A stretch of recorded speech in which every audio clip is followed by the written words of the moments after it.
learn, and share experiences. I encourage all of us to become advocates for inclusion within our homes, schools, workplaces, and communities. It is therefore my great pleasure to be here to welcome you and thank you for being a part of our journey. You're welcome once again. Thank you, Ms. Carol. So we'll receive Ms. Anderson for the as well. Please, let's do it better for him.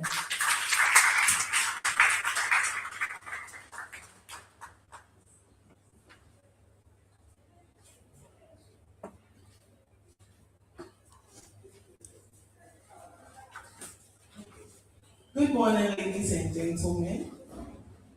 It's an honor to have you all here. I'm so excited to see everyone. I remember when the idea for neurodiversity and engagement workshop came out. We were thinking of how this could be a bit different from what we typically know. And so it was a lot of brainstorming. Personally, I'm religious, so it also was a lot of praise, asking God for guidance on how today should go, and speaking to as many people as possible. And God has been so good. Everything has fallen in alignment. Senna is 5 years old. Yeah. And then Black in Rehab is also 5 years old. And so when this discussion came about, we partnered, it felt like everything seemed in alignment. And I'm glad to have the entire team here with occupational therapists, speech therapists, physiotherapists, all ready to support our parents here. And then in addition to that, as I was saying, thinking about what we should do differently, we wanted to add a practical component to this. And I'm sure Ms. Mana has highlighted that as part of the things we would be doing today. So today we want you to feel free, relax, ask all the present questions you have. If you're a parent, you're a teacher, you're a facilitator, I'm sure one way or the other we have experienced a child who is neurodivergent. And so for today, we want you to feel free, ask all the questions. We're going to have practical sessions as well, where we will be engaging in some activities and you can ask us all the questions you need to ask us. There's also going to be a consultation component as well for today. We are excited to have you and we hope that what we pray to God for today to become would be realized. So thank you. I hope you have an excellent day today. Yeah. Okay, you will receive Mrs. Nancy Saka. Oh, please let's show us some large confidence now.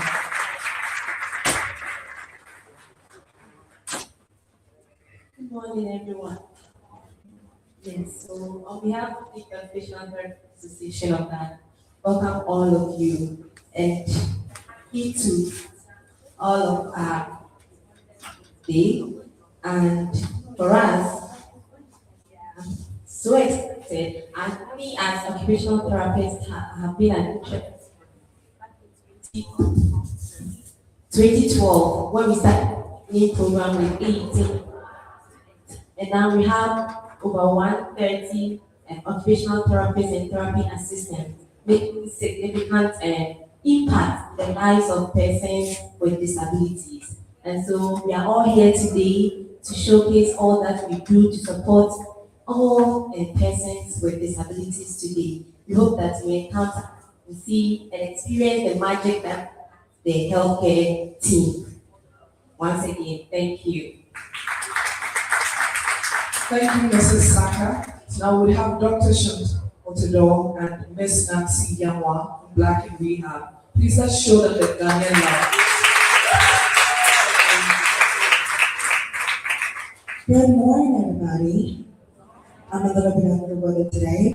We are here by the grace of God. First of all, I just want to say thank you guys for welcoming us to Ghana.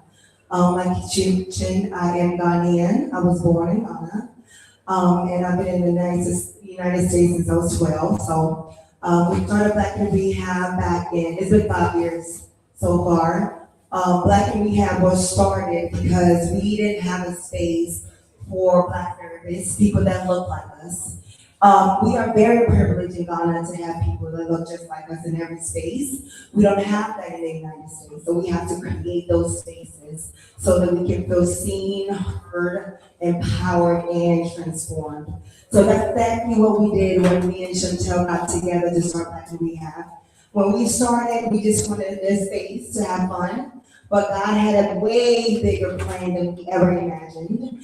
And so God said, you know what, you guys are gonna go back to the motherland. Not only are you gonna go back to the motherland, you're gonna bring people with you and make an impact. So we are just so happy to be here. Like she mentioned, we are occupational therapists, we have physical therapists and also speech therapists with us today. So we're just hoping that you guys will be open to learning, just have an open mind, and yeah, we're just happy to be here. We're just so grateful to be here. Thank you for welcoming us. Everything has been so amazing because this is my first time in Ghana. And I just felt so welcome and so appreciated. So I just hope you guys really gained something from today's presentation.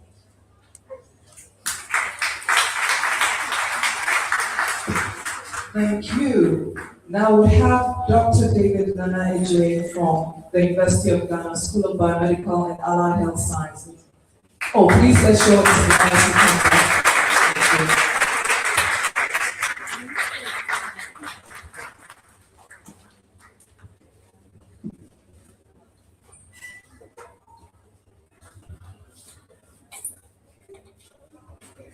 All right, thank you so much for having this program. I speak on behalf of the School of Medical and Allied Health Sciences, also for the Department of Occupational Health. Now, for low resource settings like that, you agree with me that when it comes to neurodiversity, there are such challenges as standardization, difficult to understand the students that affiliates with such diversity have. And so the need for setting the pace for awareness and making people understand such situation is key to solving such problems. And therefore, when I heard of this workshop, as a department, we're so enthusiastic to providing that support. Now, misconceptions and stigma, delays, and also inadequate access to support services are key challenges that we usually run into in ASCET. And if you look around, I'm sure you are, when it comes to diversity, nobody in this room agrees. It's around those sitting beside you. When we pick the different colors, we have people in yellow, banana, jersey, we have people in t-shirts, in suits, in what people. If we were all wearing the same dress, imagine how this. And that's the concept that comes with neurodiversity. It reminds us that differences in thinking, learning, and also communication, behavior is important to create that diversity and to recognize that these are people who are part of the population that we find ourselves in. And today's engagement program provides an important platform for education, dialogue, and advocacy. It allows us to listen to the experiences of individuals with autism and their families, and to learn with more inclusive schools, workplaces, healthcare systems, and communities. Now, as a department, we are committed to promoting evidence-based approaches that support early identification is very key, timely interventions, inclusive education, family support, and community participation. As a department, we also recognize the need for fixed opportunities for the people who teach to be equipped to be able to identify these situations and also give them necessary attention that is needed. Even in settings with limited resources like ours, significant improvement can be made for such people with neurodiversity for them to fit into the various communities that we find ourselves. I'd like to acknowledge the dedication of parents here and caregivers who provide unwavering support for such people, and with the need for them to understand what is available for them to also dispatch these responsibilities well. Your resilience, commitment, and advocacy will continue to inspire other parents and other people in this situation. As we participate in today's activities, I want us to challenge ourselves and challenge stereotypes, promote understanding, and commit ourselves to building communities where every person will feel welcome and valued and also included in whatever we do. Let us move beyond awareness towards acceptance, and that's why I think we all want to do and support a meaningful inclusion for such people.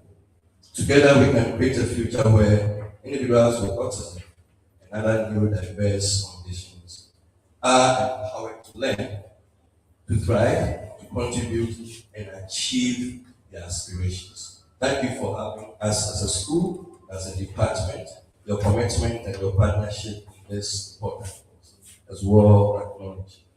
We have made all resources available from the department here to make this program a success. We have a previous head of department with us, faculty here, at level 400s and 300s to make sure this program achieves this intended aim. I wish you a productive, enlightening, and inspiring community engagement program. Thank you.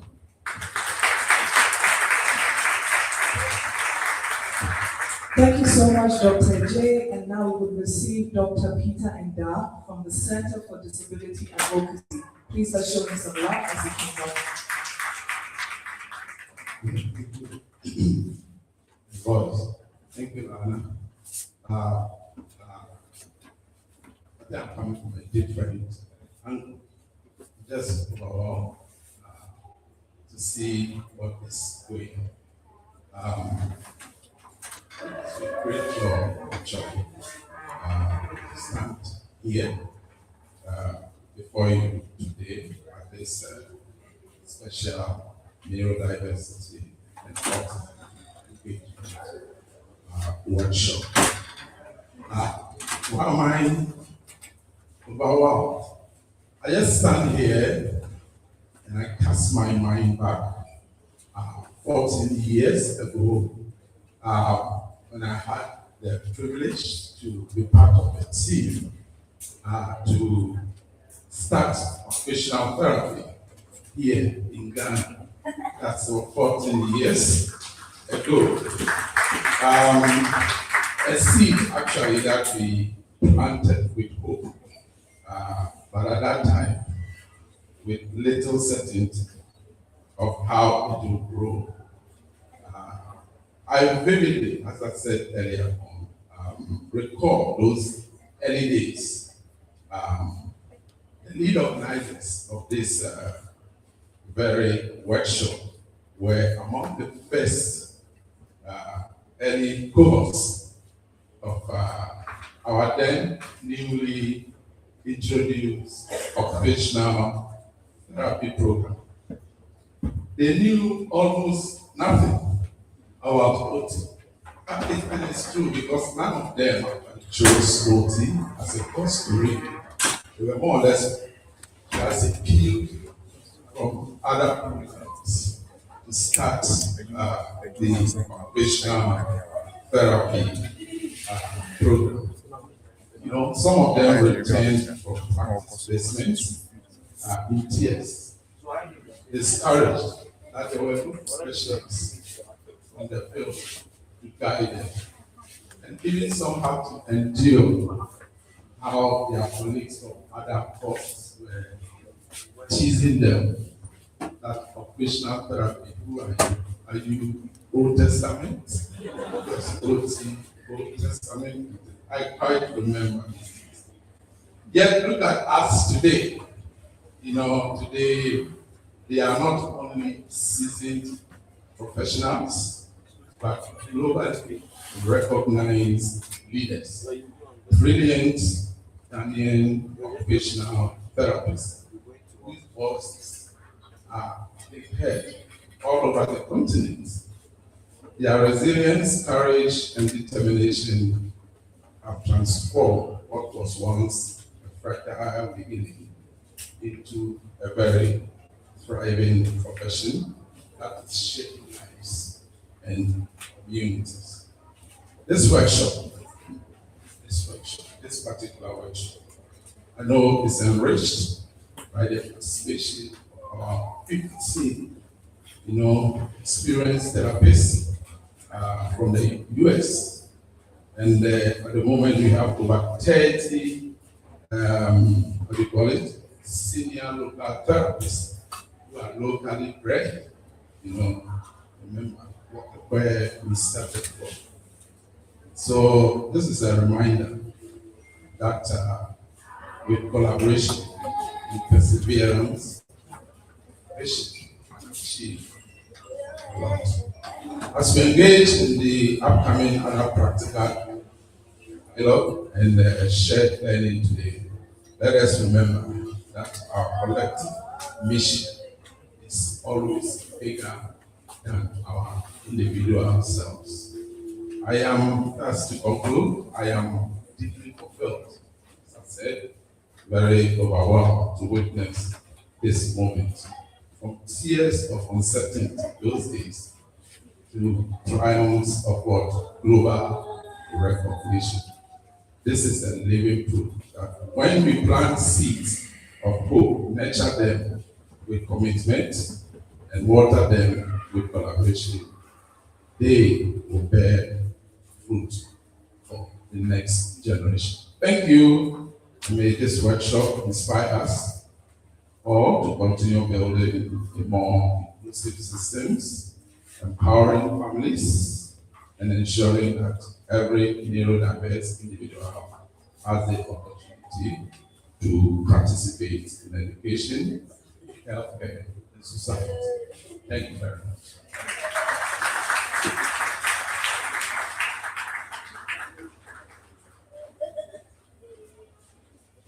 Please let's do it again for Dr. Peter and Dad. And it's great to point out that this year, OTAG, that's the Occupational Therapy Association of Ghana, is 10 years. I think we should, all of you in the Ghanaians and I'm watching all of you. I'm watching all of you. OT is 10 years of challenges, of tears, of breaking barriers. For all of us to stand here now to host such an event, we've come very far, and we are counting on you as well to make the celebration this year a grand one. We say a grand one. Amazing. We're going to make it a grand one. Now we're going to take our last remark from the Nature Sprouts Academy representative, that is Miss Justina Asafo Ajayi. Oh, please let's share some love as she comes up. Thank you.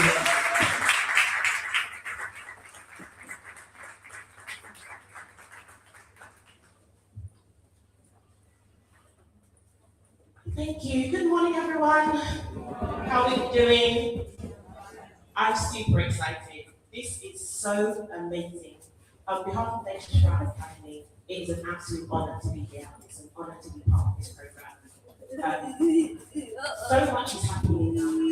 Like, inclusion movement. For me, as a British born Ghanaian, I'm 3 years in, and even in the 2 years I've been here, the progress that I've seen is phenomenal. And one thing I know about inclusion is not an isolated thing. It's not something that one person is able to do or one organization is able to do. It's only effective when all of us respond to the call and look at the attitudes that we have and make the changes in how we do things and how we see people, and to celebrate people as they are in their diverse form.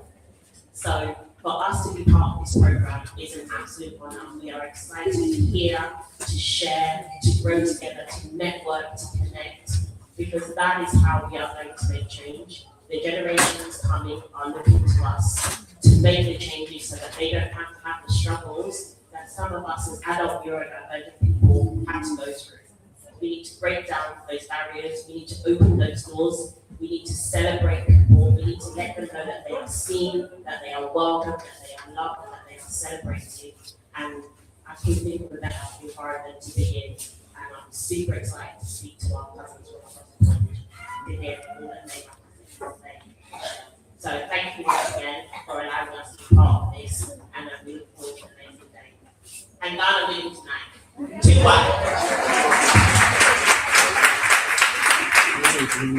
Thank you so much, Ms. Justina.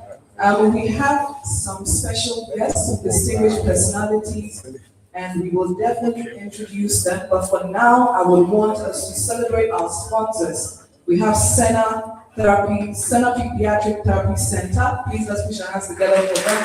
They have made this program possible. We have the Cuba Foundation. We have the Occupational Therapy Association of Ghana. We have the School of Biomedical and Allied Health Sciences, the University of Ghana, and we have Nature Sprout Academy. Please let's show them some love. They've been amazing.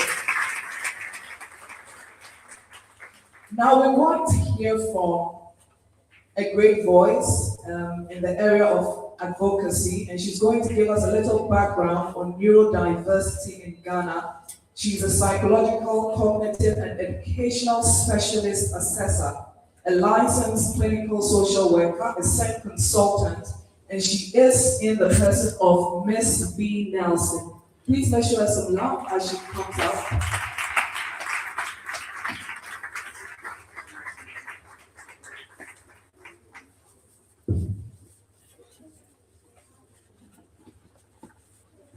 Thank you, everybody. Good morning. Good morning, distinguished colleagues, educators, parents, and stakeholders. It is truly an honor to join you today to share insights on neurodiversity, inclusive education, intervention strategies, early identification, support systems, culturally responsive approaches, and practical strategies, including resilience and perseverance. Over the past 12 years, I've had the privilege of working closely with over 500 families or significantly high numbers, and conducting these cognitive assessments, screening, supporting schools, working with therapists, APA, which is quite neat to people who still haven't really gotten their head around it. Not sure whether it's speech and language, whether it's OT, what is it, you know. And all the therapists that we have today, and listening to the lived experiences and realities of parents, of children, neurodivergent.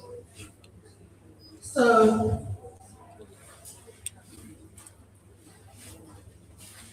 alongside this, I've also run a small transition independent living project for young adults with autism and learning differences, let's put it that way.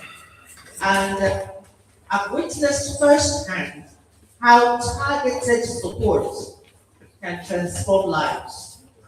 Targeted support that includes everything that we're going to be talking about today can transform lives. It can never be done independently. Collaboration is very key, all of this. So for example, one young adult within the 5 years, she discovered her talent in sewing and dressmaking, wedding gowns specifically, after exploring several creative pathways that we created. And then these pathways she found, and through that she made a friend along the way, and then that friend recommended that they go on into further. This year, she bought because she had a friend who she went on her journey. So this year she paused on the sewing because she had a friend who she met on her journey, recommending a program that will benefit her. And now, with increased confidence, she's joined over 200 students in the PQ training at Accra Technical University, insisting that the university be part of her journey. Another is thriving in another university, working in the fabrication lab. And it's really interesting to see how he wakes up at 5 o'clock in the morning. He's still got his quirky ways. still holds his little box under his arm. You know, everywhere he goes, he must have that little box under his arm. And then he makes his way to where the university is located, which is on the outskirts of Accra. He gets there about maybe 10 o'clock in the morning or 9 a.m. in the morning. And he's really contributing, you know, making sure that there's things on the table for the students when they're ready for their lab work, you know, making sure that stock is, you know, everything is intact. He's learned how to use the software that he, you know, installs on their computers and all of that. And then 5 o'clock, he makes his way back, and then he goes to the gym somewhere in the Belcom on the Spintex Road. There's a gym somewhere there. He goes there for about 45 minutes, and then he comes back. He's living his life. He's also got autism, you know. So these stories remind us, and these are happening all in Ghana here. So these stories remind us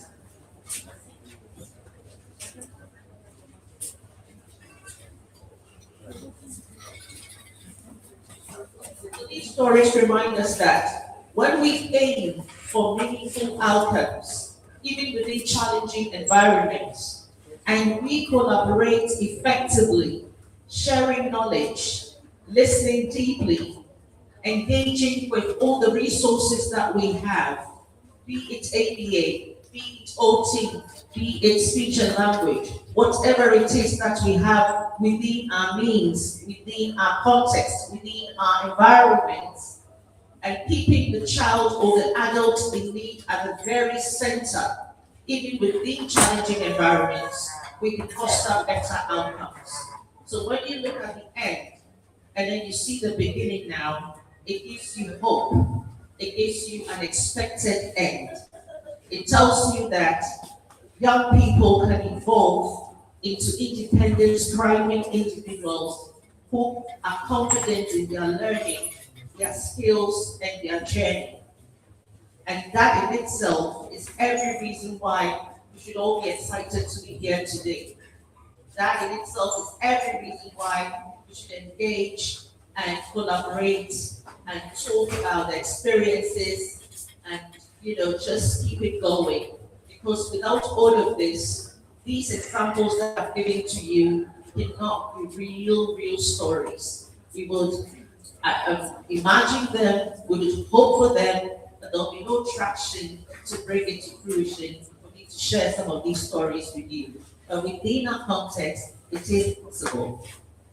So, neurodiversity is a broad concept. It doesn't only relate to autism. It refers to the natural difference or variation in how human brains function, learn, and process information.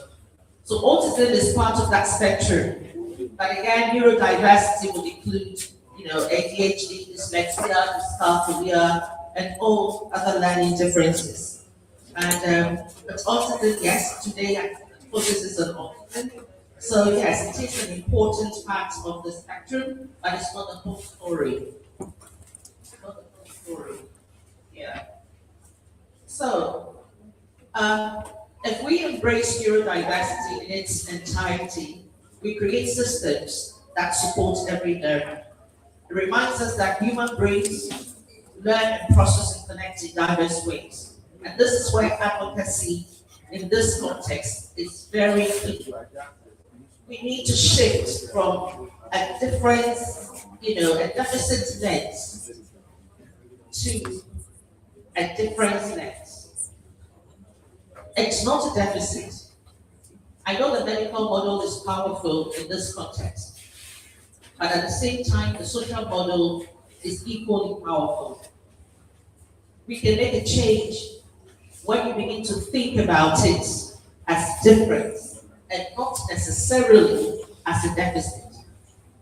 When you see the strengths alongside the challenges, and when you actually believe in the strengths. So even when you see 7 challenges and you see a quarter of the strength, you give that quarter a lot of weight, because that quarter can become half, and it become 1, and it can become 2, and then it will even out. Yes, the challenges may not go, but the strengths will align with the challenges, and then you can make more progress in ways that you want. And with perseverance and resilience, you will see that the child is thriving, and that opens doors. People don't become uncomfortable around you. They see the possibilities too. They don't doubt. They also start believing. And then once they believe, more doors open. They're giving more opportunities. They're giving more chances. And then they're able to show what they can do with the support of all of us in this room.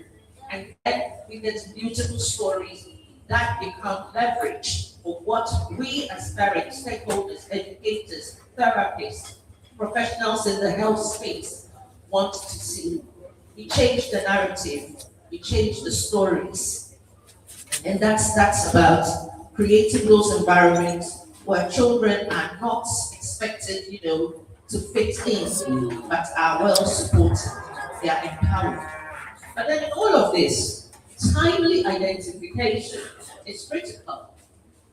When you notice the early signs, whether in literacy, attention, social interaction, communication, developmental needs, and you respond with targeted support, every single one of us is better placed collectively to change trajectories.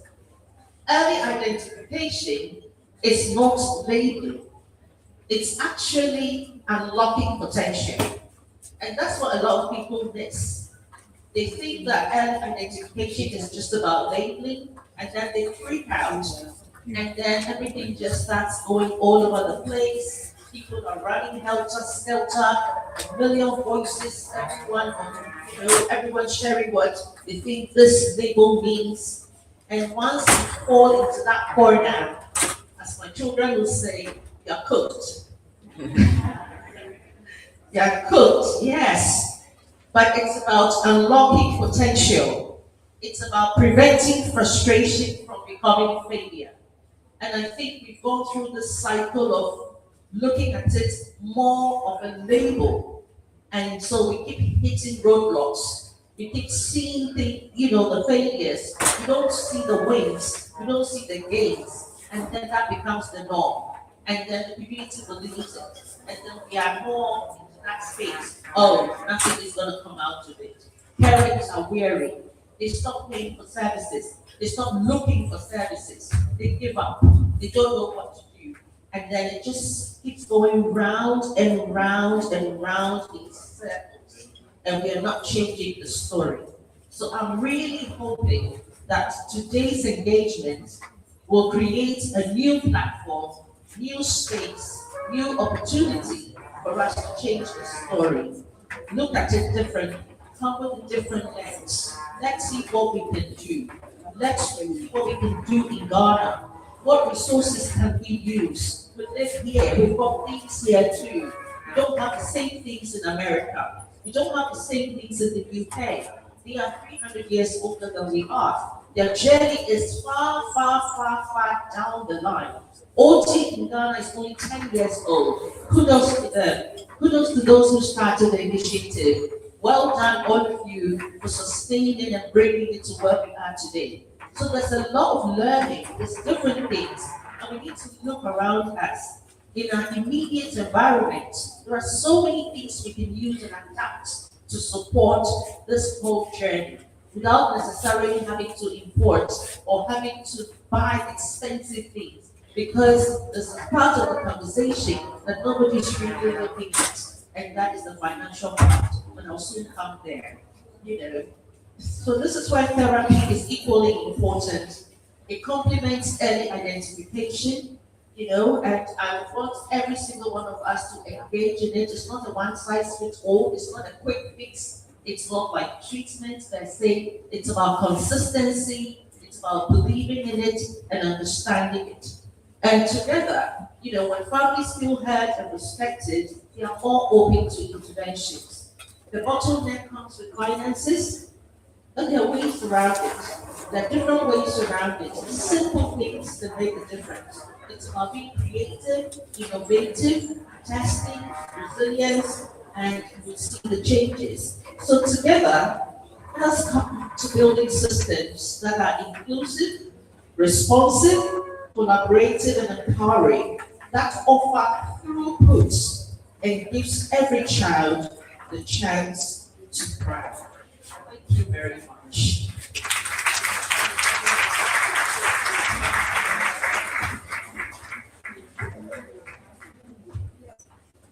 I think she highlighted so many powerful points, and I saw quite a number of people in our audience really nodding.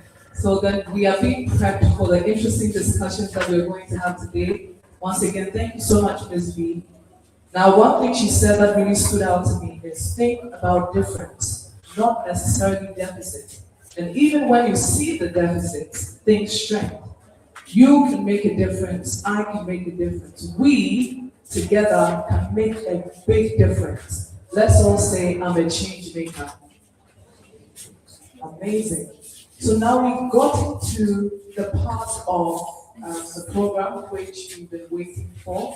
We are officially going to commence our presentations, our discussions. The first presentation is one that is very personal to me. Who watches the watchman? Who sponsors the sponsor? And with that, we are receiving Miss Nancy Yamwa to give us the presentation on care for the caregivers. Please let's show her some love as she comes up.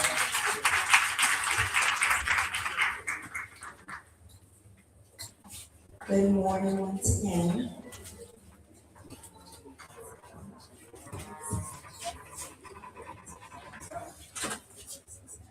I was very, very adamant about adding this presentation.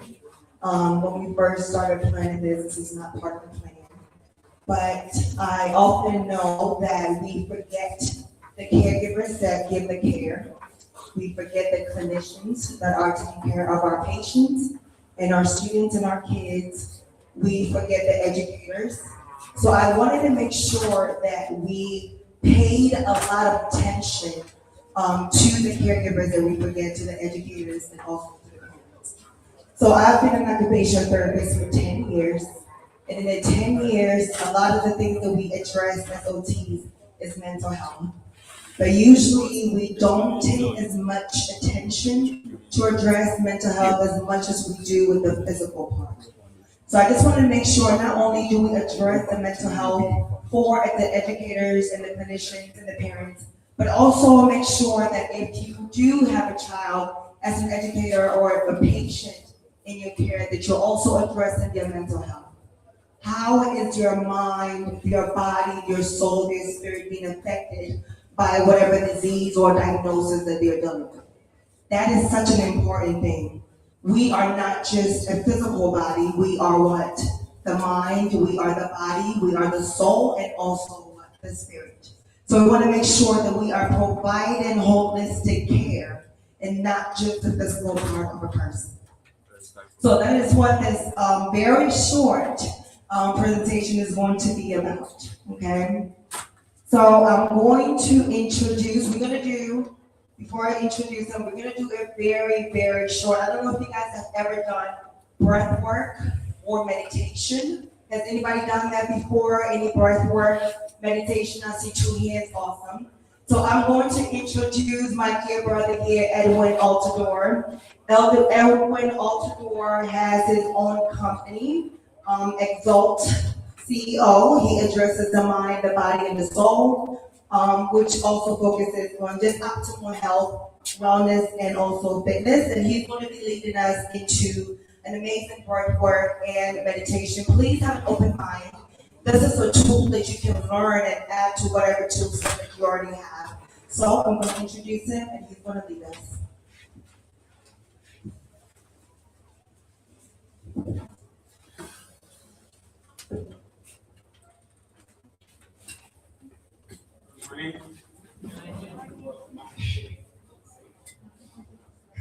So it brings me joy to be given the opportunity to share knowledge. So the breath is vital for life. Every spiritual, religious, philosophical, scientific, and ancient tradition has placed prominence on the importance of the breath. Without oxygen, it takes 5 minutes before permanent brain damage begins, and about 10 minutes before complete brain damage. For the most part, brain consuming roughly 20%, which leaves 80% being utilized by many other functions of the body. Alright, so right now, I ask you guys for a moment to pause. If it feels comfortable, gently close your eyes or soften your gaze. Soften your gaze. This is where you close or open at the same time. Not trying to change anything, not trying to push any thoughts away. Just become aware of the mind, the body, and whatever emotions may be present. So now slowly bring your attention to the breath. And as you inhale, allow the breath to travel down into the belly. Feel the abdomen gently expand outward. So imagine a balloon. You're flowing into the balloon and see it expand. As you breathe in, that's everything that you're receiving. And as you exhale, feel the abdomen soften, gently drawn back in. And you feel the stomach pretty much going inside. So with those instructions, I'm gonna go ahead while guiding you guys, we're gonna do it together at the same time. So remember, as you inhale, the abdomen expands, and as you exhale, the abdomen retreats inwards, right? So we're gonna start, as I said, softening your gaze and closing your eyes if you're comfortable. So we're gonna breathe in, and then breathe out. Breathe in. Breathe out. Breathe in. Breathe out. Breathe in. And breathe out. And with each breath, allow yourself to create just a little more space between what you feel and how you respond. So we're going to do it 3 more times. With your mind clear, taking those things into consideration. We're going to breathe in. Breathe out. And make your exhale audible. So feel the breath as you release it. You feel almost as if it's vibrating. So breathe in again. And then breathe out. Last one. Breathe in. And breathe out. Good. So, of course, there's more complex ways of how you can go about different breathing methods. We're keeping it simple for now. As simple as this breathing exercise that you just did. In any situation, if you find yourself stressed, tense, or even if about to get in an argument where you want to curse someone out, you just take a second to just pause, clear your mind, and just breathe in it, and just slowly exhale. That space in between the response can make a big difference in how you're going to handle the situation. So I hope that serves you guys. I'm going to pass it back to Nana.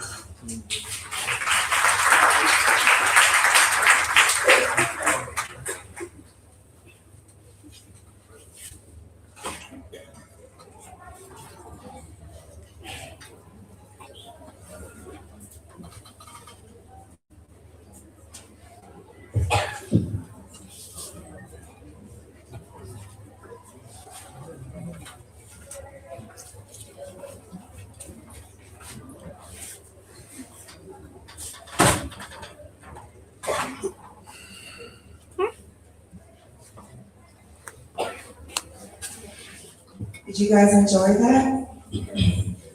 So like I mentioned, that's something you can do very easily, and you can also teach your child how to do that. If they're having anxious, symptoms or anything, you can easily just have them in a really tight corner, do some deep breaths, and that should settle them back down. Okay, the next one I'm gonna teach you guys. I know there's a lot of opinions about prayer. And I think there's a misconception that prayer is just for religious people, and I want to debunk that. You don't have to be a Christian to pray. You can pray, you can use prayer as a tool Don't see it as, oh, I'm not a Christian, so prayer doesn't work for me, or it's something I don't want to do. Use it as a tool. Every time I know as a Christian, every time I pray, I feel calm. If I feel like I have anxiety, depression, or any symptoms like that, just a really quick prayer always brings me back to center. And that's why I believe in prayer. And that's why I also believe that it's something that you don't necessarily have to do if you're not a Christian. If you're Muslim, you can pray. If you're Christian, obviously you can pray. But if you do not believe in any of these, don't think that we are counting you out. You can still pray.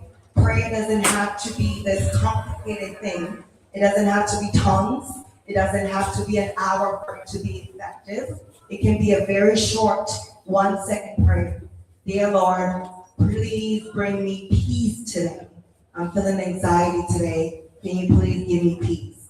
That's a prayer. That's it. Simple as that. I think a lot of people refuse to do prayer because they're thinking, I don't know how to pray. It has to be this thing, this tongue. If I'm not sweating, it's not prayer. And I do not believe in that either. Like I said, I was born in the church. I'm Presbyterian, so I know what it's like to pray for hours. But you don't have to do that. If you want to do that, absolutely do that. But any prayer, any short prayer works. Pray over your children. Give them the tools to be able to pray as well. Like I said, you don't even have to call it prayer. That makes you uncomfortable. Call it whatever you want to call it. But praying to something higher than yourself. What I've seen in patients that I see, a lot of them, like I mentioned before, healthcare and being an occupational therapist is not just about the physical part of the patient. We also want to address the mental health of the patient. So I do use prayer in my sessions. I have people that have hopelessness when it comes to therapy. They don't think they can do it, right? And because they don't think they can do it, what is the body going to do? The body's not going to be prepped for them to be able to do it. So what do? We go through a prayer session if the patient is comfortable with it. You have to make sure the patient is comfortable with it before you do so. We do a light prayer. Sometimes we read a Bible verse, whatever the patient is comfortable with, we'll do. And what I see that after we do that session, the patient is usually very calm and very receptive of what I'm going to give them, right? So once again, remember when you're with your children or your patient's clients to include the mental health aspect.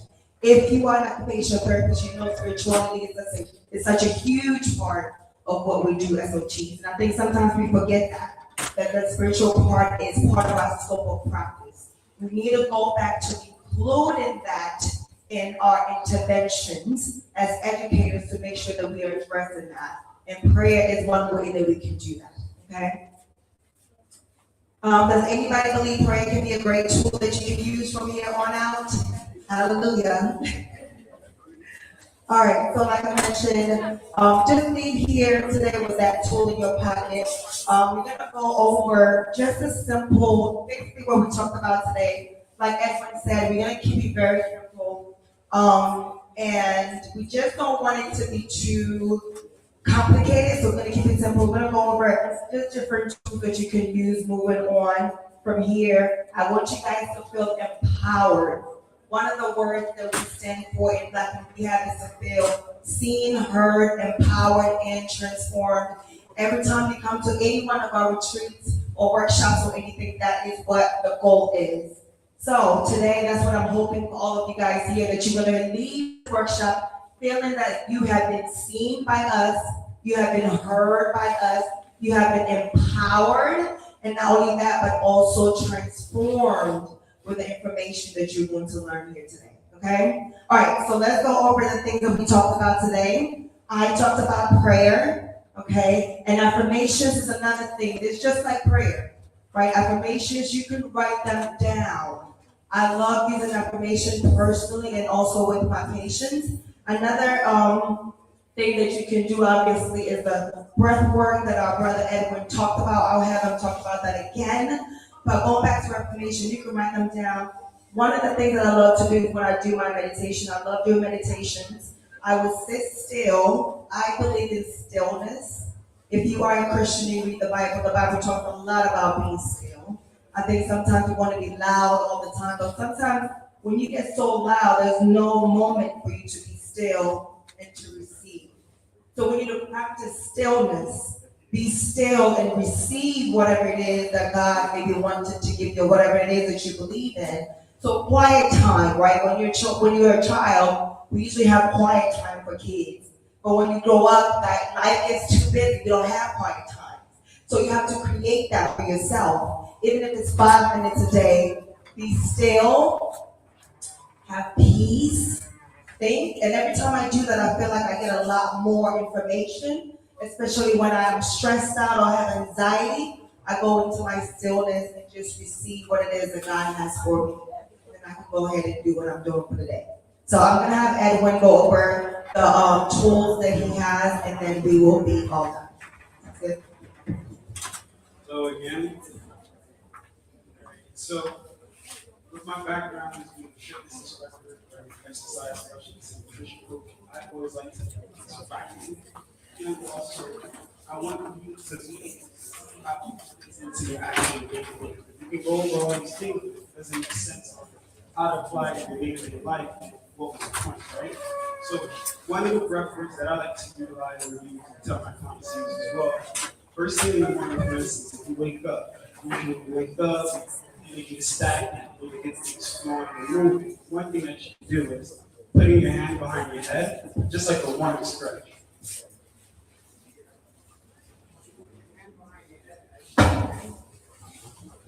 Similar to what I said as far as the abdominals opening up.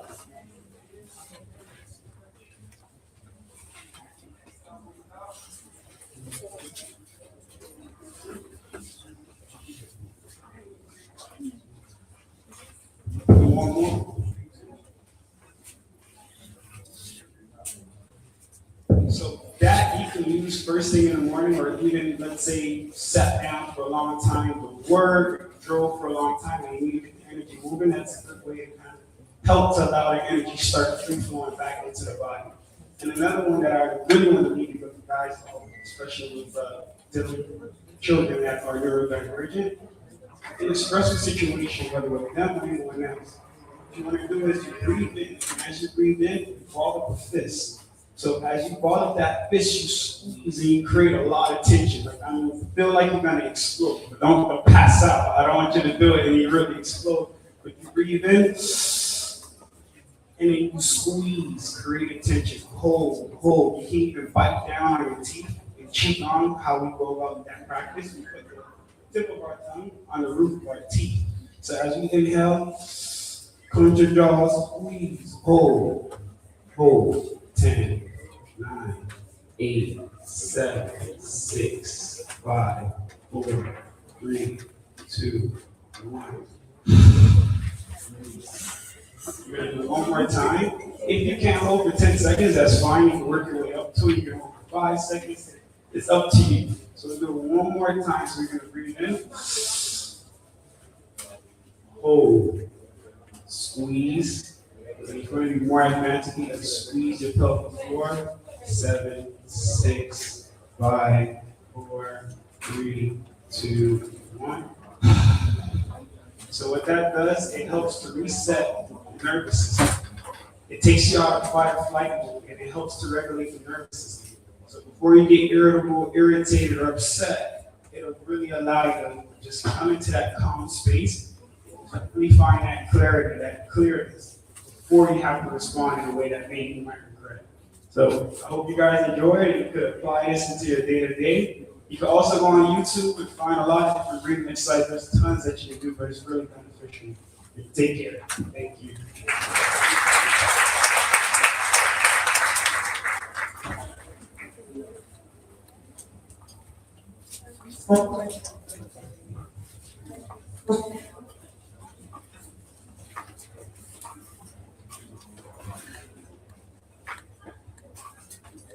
Okay, so please let's note down any questions we have. We'll take 2 questions after each presentation. So if we have 2 questions, 2. But just know that if you have any other questions, kindly note them down. They will all be addressed in the subsequent sections. Okay, I'm sorry, I got distracted. I saw a wonderful face there in the crowd and I just smiled, yes. Okay. One, we discussed prayer as a tool, stillness and meditation, breath work, and our lovely exercise we just had. I know none of us will forget it because I saw everyone was really enjoying it. Okay, that's amazing. So we will take our next presentation. Sorry, do we have any questions? So we're taking our two questions. Two questions. Okay, so then we are all right to move to our next presentation. Hello, please, do you have a question? Okay, so thank you very much, and we are moving to our next presentation, and that will be given to us by Miss Adelaide Irenchi on practical strategies to enable speech and language development in children. Please, let's push our hands together for her as she comes up stage.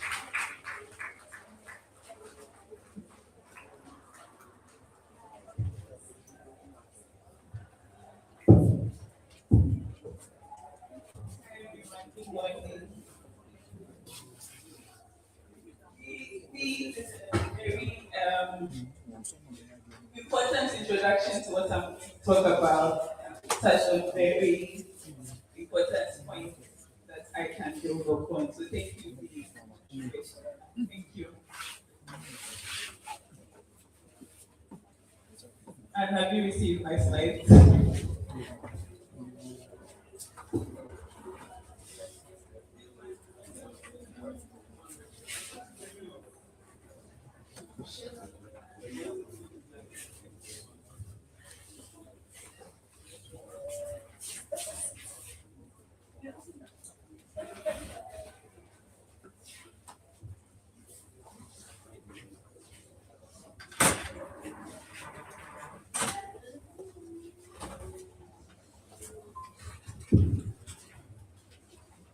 Okay, as always, I was late in sending my slides, so I'm sure they're just not trying to pull it up, so please pardon me.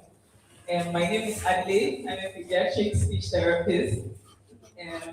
Yes, because I tried and I realized I couldn't work with adults, so I'm a self-professed pediatric therapist. I work at the Speech Hearing Center. I also run a social media page called Speechy Ad, and I'm also the clinical coordinator for the Speech and Speech Therapy Masters Program at the University of Ghana. So today, I'm going to talk about a few things like what speech therapists do, what communication is, and talk about development, and how we can facilitate language, the tools we use, and a few other things.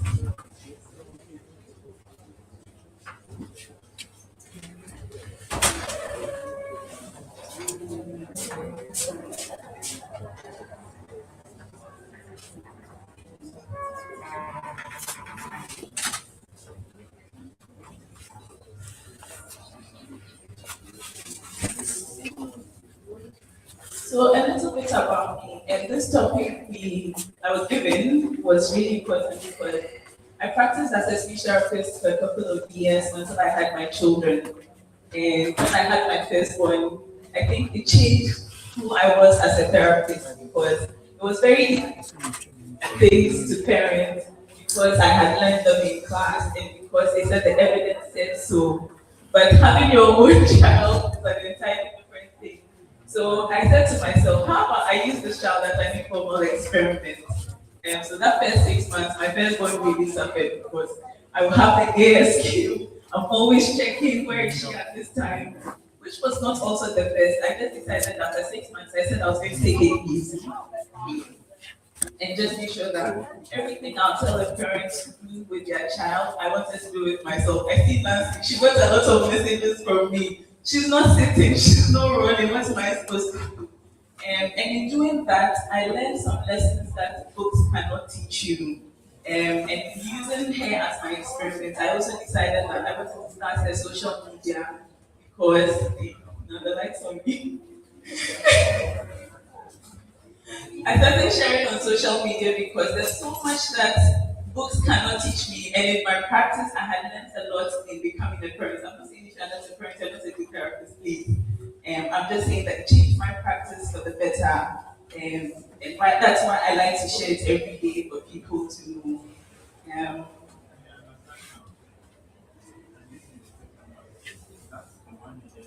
okay, just so I don't take too much time, I'm gonna start until the slides are ready. So I first wanted to touch on who a speech therapist is. We are mostly allied health professionals who are licensed by the Allied Health Professions Council and its variations across the world.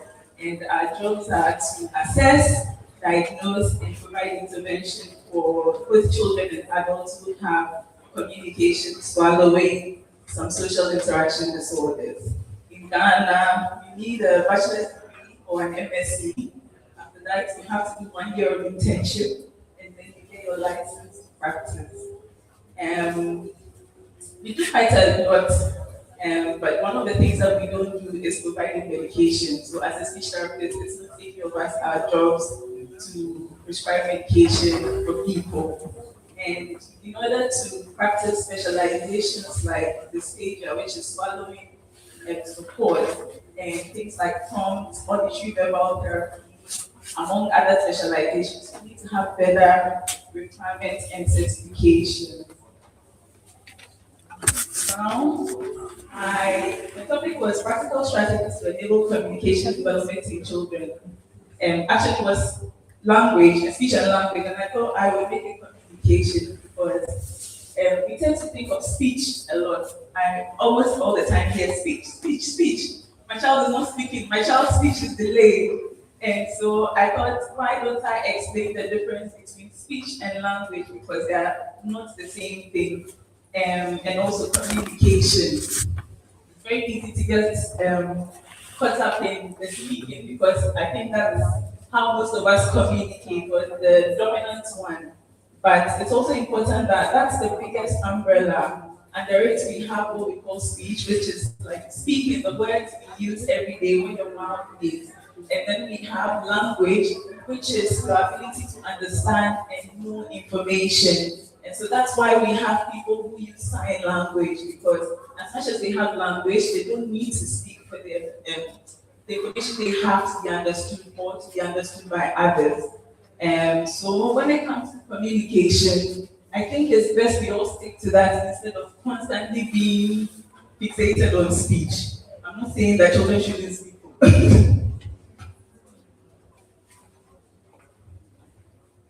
So if we think about it in terms of communication, then slide 5. If we think about it that way, it makes communication a bit easier to think about because we realize that there's so much that we do daily.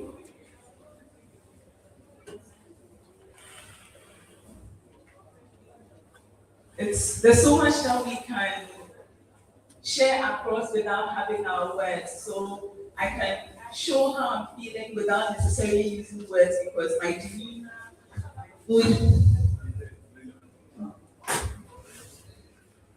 my mood, my facial expression, the tone, they all make a difference in exactly what I'm trying to express. And so when it comes to communication, we try not to stick to only words because if I come to you and I see you, it shows how excited I am to see you. I see you like without saying much, sorry, no offense. Without saying much, it still shows what I'm trying to say. And I do need words. So it's important that we always think about it in that way, that we can communicate so much without relying on words. And I'm bringing this in particular because the number of times parents are still not happy because the child is just not saying enough words. And it's important that even without those, the child will be saying so much.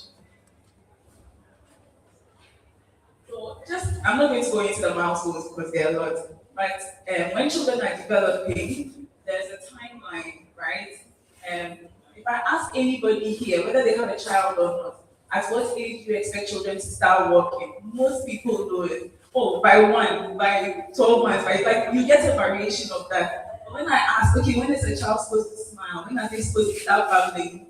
The answer will not be as consistent, which is a bit strange because we know the physical milestones. Most people know when children are supposed to crawl, but not when they are supposed to say their first words. And so it's important that when children are developing, you always keep an eye on the timelines where you expect their language to develop.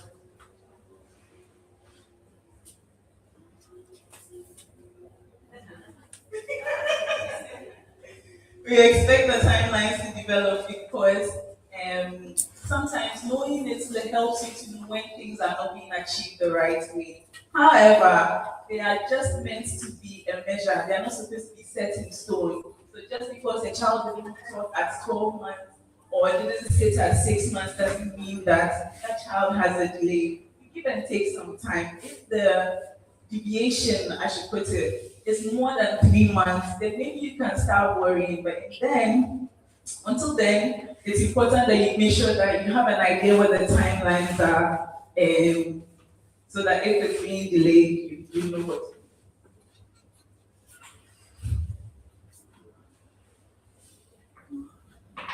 This is not very clear, but we call it the communication development pyramid. Again, I'm just me trying to get my definition. But the point of this is that when children start to develop their communication skills, this is like most people know about the Maslow theory of need, and this is kind of like it because the things at the bottom are the ones that develop first. We get to the top. So if your child's not talking, and maybe they are 3, they are 2, they are 4, and you come in, you're always going to start from the bottom because unless those things are at the bottom are developed, it's hard to expect the things at the top to come in. And that can be hard because, again, everyone wants the child to speak. So why is the child not speaking? But like every house, if the foundation is not strong enough, we can't expect whatever is on top to hold.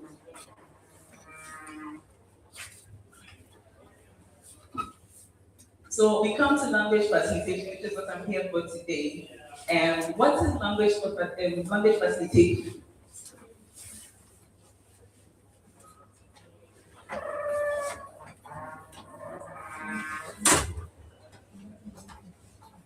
So language facilitation are basically small steps that we use to get children to start using their words or communicate.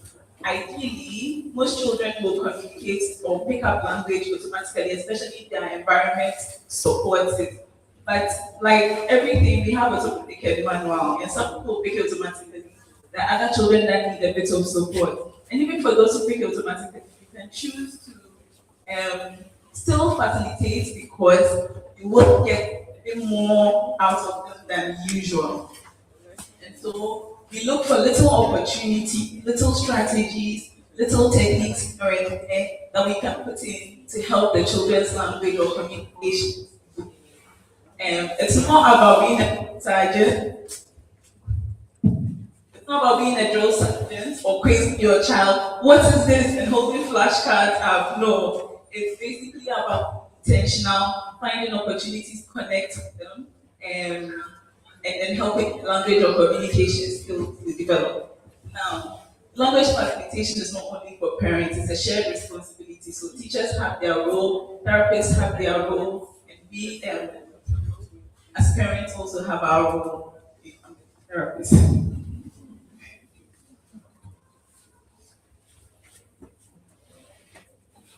In wanting to achieve facilitation or language communication skills for children, what is the tool that we use to drive that? And there are a lot, but today I just wanted to touch on these 3.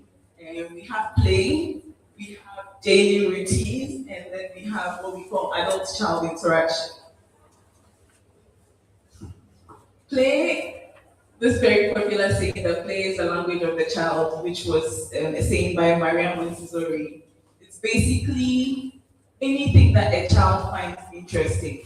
When we think of play, I think in our head we have an idea or a picture of what play should look like, and that's not usually the case because the point isn't for play to look a certain way. The point is for a child to have fun.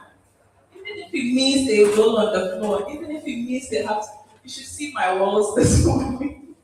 One of my children got a hold of my makeup brush, put in water, and proceeded to paint my walls. And so it's got brown streaks on it. And I woke up this morning and I said, Lord, have mercy. The point is, they thought it was fun. That was playful for them. I didn't find it fun because now I have to go wash those walls. And the funny thing is, the last time they did something like that, I gave them water and wet towels to wipe the paint. At the time, it was crayons to wipe the paint and the coloring of the wall. It was supposed to be like their punishment, but they thought it was fun. So they cleaned it and then they were like, "We want more water, can we put it in?" No, that's not the effect I was looking for. So play does not have a specific picture or it doesn't have a certain outlook. As long as the child is enjoying themselves, as grown-ups, we can get a bit stiff and children are doing things that we don't find fun, we don't get happy. I'm not saying let them destroy your house. I'm saying that sometimes you have to be a bit flexible. When we use play, so for example, if painting my I didn't see when they painted the walls actually, but if painting my walls was not something that stressed me out because the colors, seeing that was good. But basically, I could use that as an opportunity to play with them. I could also pick another brush and then start doing it together with them. Enjoying that, they're having fun, I'm having fun, I'm connecting with them. I can use it as a way to use words and say, yes, up, down, let's paint more, love it, let's put it more in water. It's a chance for me to use to facilitate language. Sorry, am I speaking too fast? Please prompt me if I am. It's a way for them to learn while they're enjoying themselves, while I'm also helping facilitate the language. So again, it doesn't have a certain look. It will be a chance for them to feel like, oh, we are having fun with mommy. We are painting these goals. They don't see it as painting. We are having fun. Mommy is with us. She's enjoying herself. We are all enjoying ourselves. We are giggling, and that's it. So that's play. Sometimes play seems like I'm cooking in the kitchen, and then my oldest will come and she'll say, "Mommy, I want to help you." I don't need the help because it's more work than actually help. But for her, it's fun. Because she just connects with one of her favorite people who is doing something she enjoys. So go pick this for me, put this here. And sometimes she wants to stand in front of the stove and stare. All of that is not play in our minds, right? When you think of play, that's not what comes to your mind. But to the child, it's fun. So play does not have a certain look. But it's important that whatever the child finds playful, we encourage it.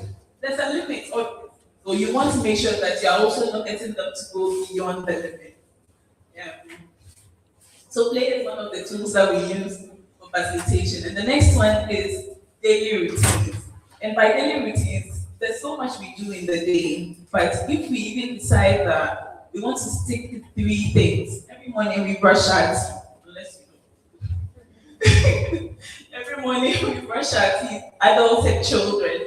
Every morning we take a bath, every morning we eat,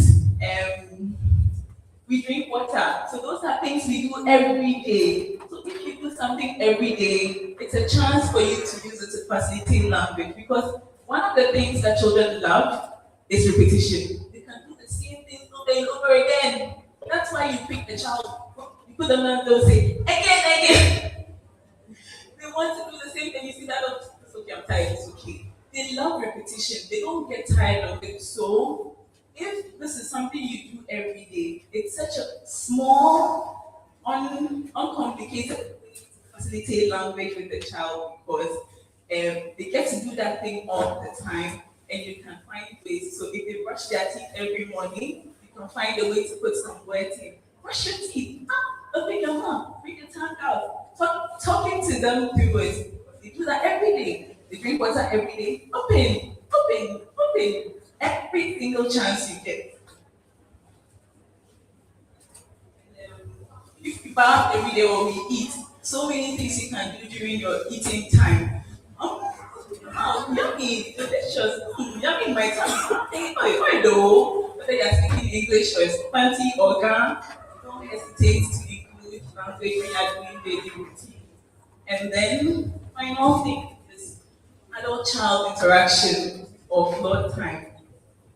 This is a hard one because we weren't raised we were not raised to get on the floor and play with children. Our style of parenting is more authoritative. Come here, have you eaten? Are you hungry? How was school? Like we tend to question children in our side of the, I don't know how it is in your side of the world, but we tend to do that a lot.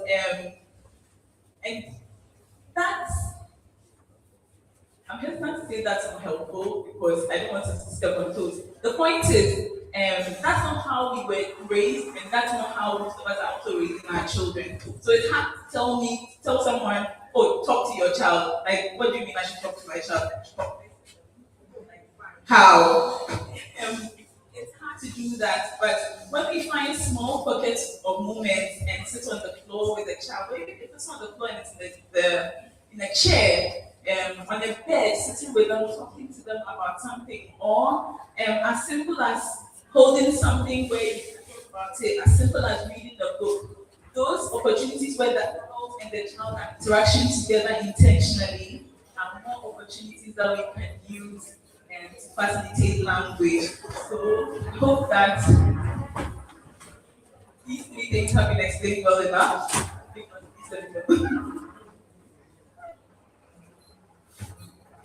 So these are a bunch of strategies that we tend to use. I do work with hearing children with hearing loss, so some of the strategies have different names, but I'm using the hearing option here. So if you are mistake, please ignore it. I'll explain it, and the point of it is what's important. Talk. That's the first strategy. As it sounds, just talk. Let's go and eat. If I'm going, say we are having bamboo, and the bamboo is a bit hot, so we have to wait a little. We're going to eat 5 balls of spoon, and you're supposed to eat 2 balls of bamboo. No fighting when we are eating, please. We have to say the grace. You are talking about what you are going to do or what you are doing. As simple as that. Talking, you're going to bath. Here's your towel. Take off your pants. Let's take it off. Your leg is a little dirty. Hey, today you did a lot as you like can imagine.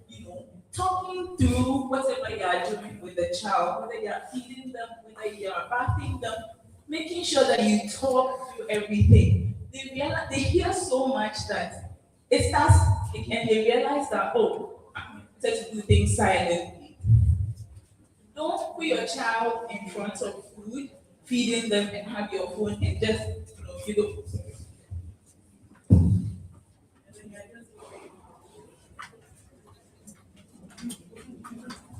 That's not very cool. Those are very small pockets of opportunities that we can use to facilitate language. And when you're with children, it's really important that we put away our devices. Because if we are encouraging free time for children, as adults, we should also practice that. It's not fair for you to be on your phone all the time, and then the child wants your attention, but you have your phone. I'm guilty sometimes.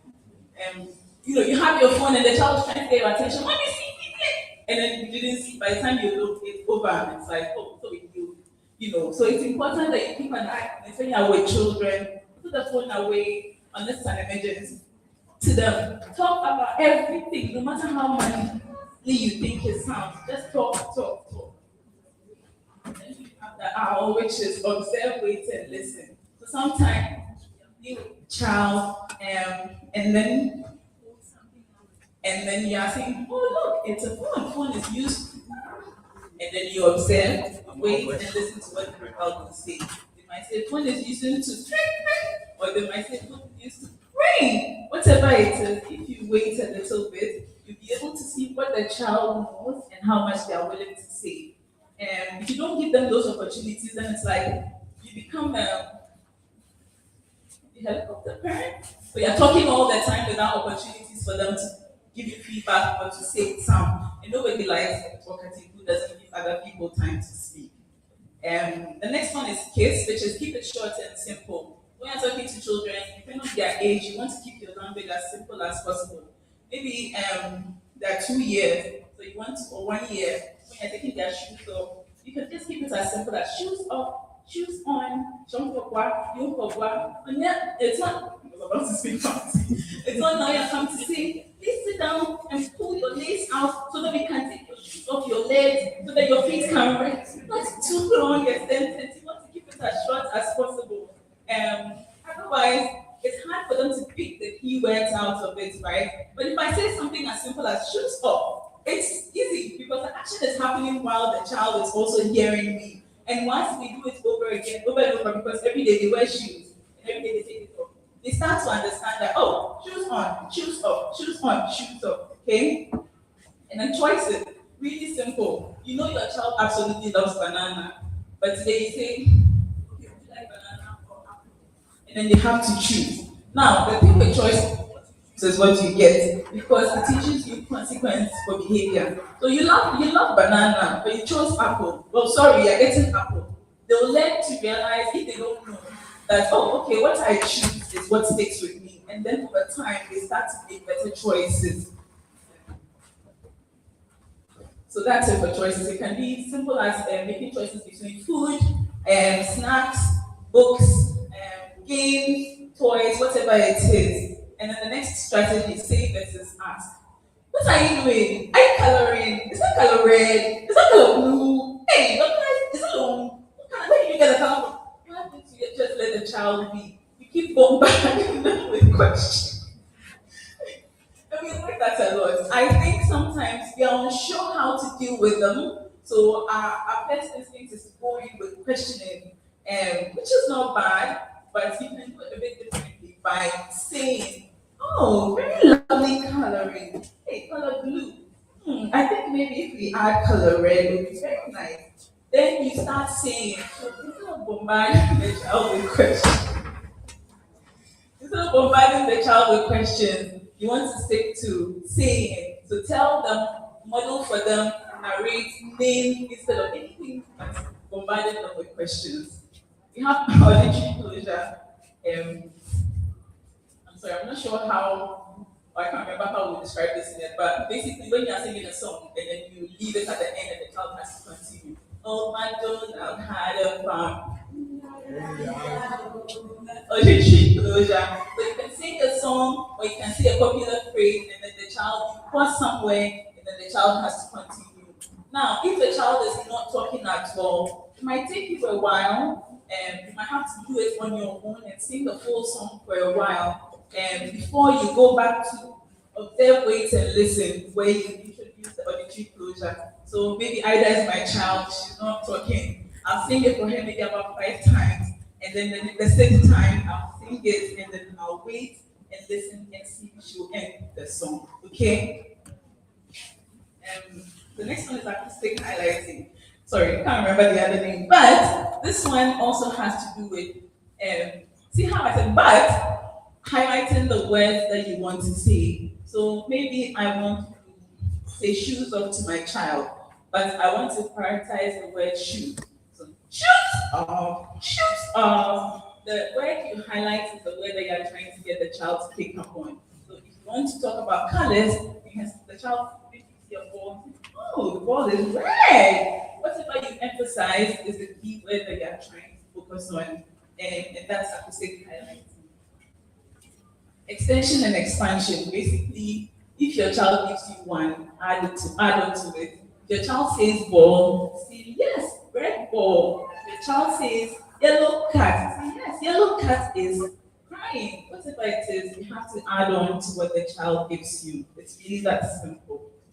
And then one of the last ones I want to bring, following the child's lead. Again, when I use the example of my children painting my wall with a makeup brush, it's very easy to come and say, no, bring the makeup brush. Go and take color pencils or your painting brush and do no. If the painting doesn't bother you, it's very easy to come and sit with them, see what they are doing. They are brushing up and down. Then you can include yourself in it. It's not fair for you to come in, see a child doing something they enjoy, and try to get them away from it or do what you like. Come and turn the whole thing around anyway. So if you follow the child is interested in rolling on the floor, it's not fair for you to say they should jump. If they are interested in jumping, it's not fair for you to say that they should crawl. Follow what they are doing and go along with it. Okay? And in doing all of this, I'm speaking English now, but it's not the rule that you should speak English with your children. In fact, as much as possible, if you can include your mother tongue, please do that. At home, I speak Fanti with my children. It's hard, but I do try to stay consistent. So they understand the Fanti, and every now and then I'll get some short sentences for the most part, they understand this, they follow the instruction I give them in Fanti, but they can't speak it as fluently as I do, which is fine. And I think that it's only in Ghana that we started seeing English as a sign of what? Social status. And no, I mean, no offense to Ameria, but you go, Ameria is busy selling her watch and then she's speaking some English with her child. Ameria, we better go. Across the world, most people actually take pride in their mother tongue. And they don't care whether their English sounds terrible. Like, I watch a lot of Korean series, and they don't care if they don't sound as fluent in English because it's not a language. But with the colonizers did the non-colonizers over here, English is a very important status. Anyway, no point in let's embrace our mother tongue when we are raising our children. And it's okay if your child is not talking, if your child has a delay, they are autistic, it's fine.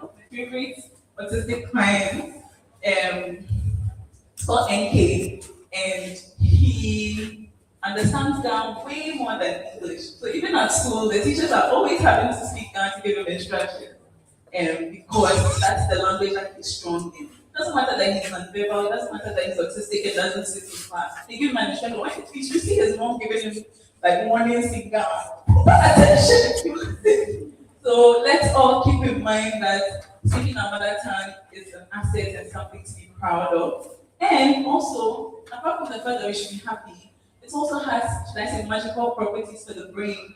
I won't go into it, but having a bilingual brain is really important. And it keeps you, your brain protected from certain diseases when you're a bit older.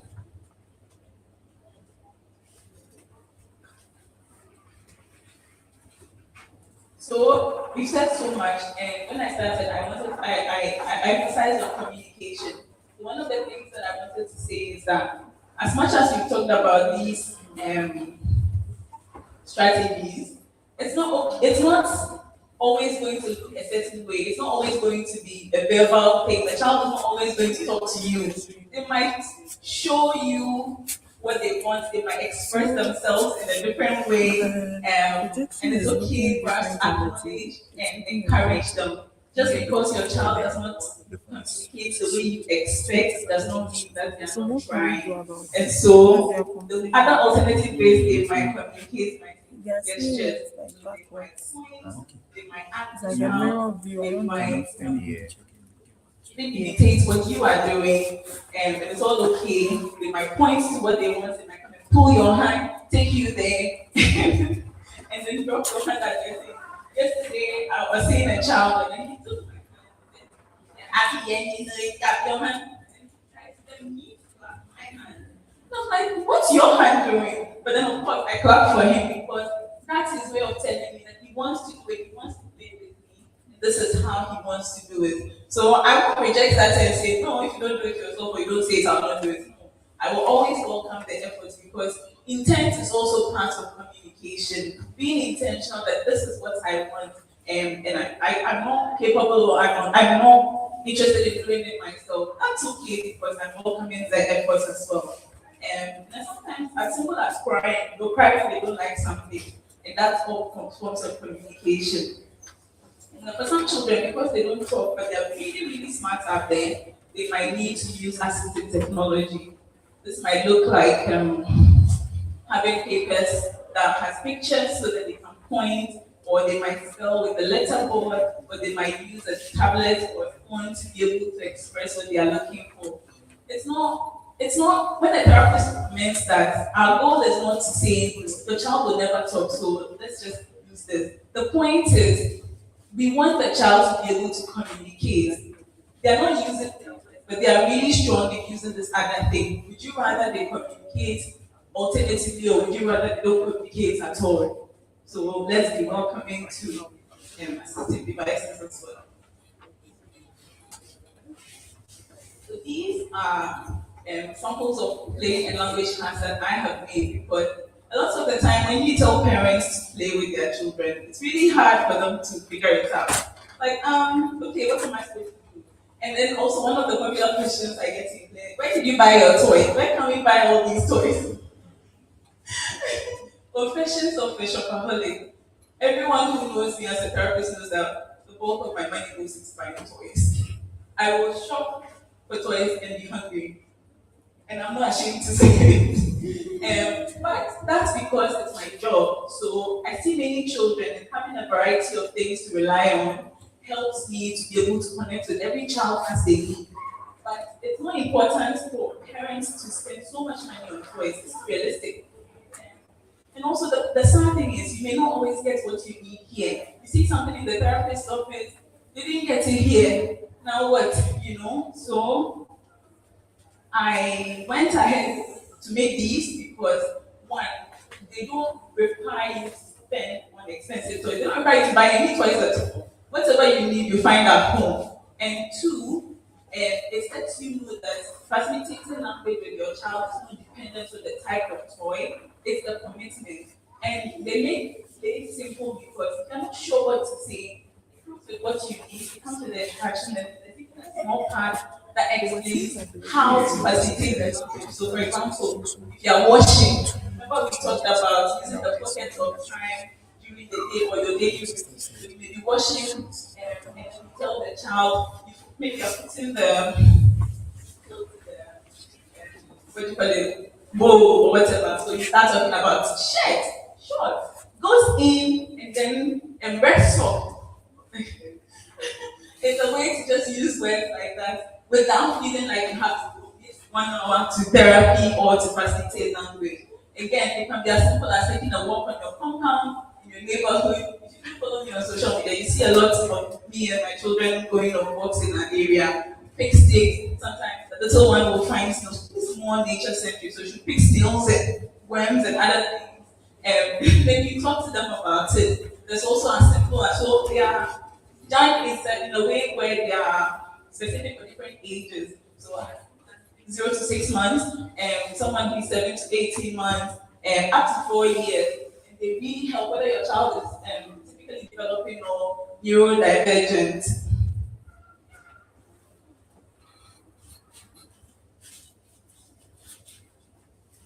So yeah, you don't need to buy fancy toys or break the bank unless you want to.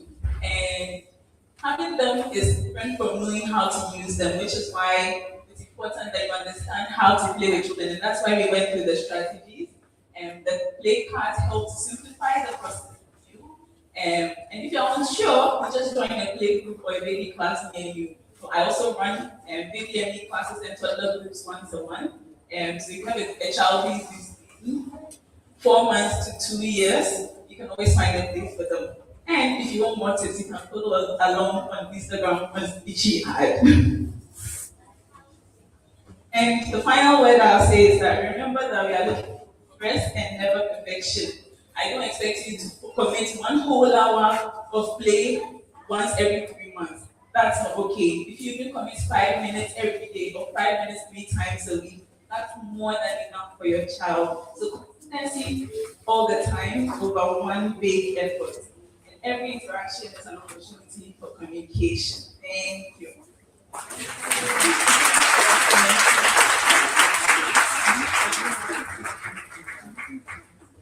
Okay, so please, do we have any questions? 2 questions. Okay, so we have a gentleman. Can I have an usher who will take, yes, Donald, please come.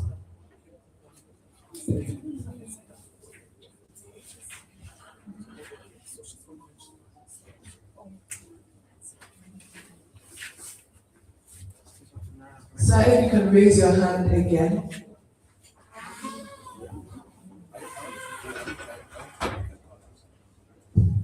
Good morning.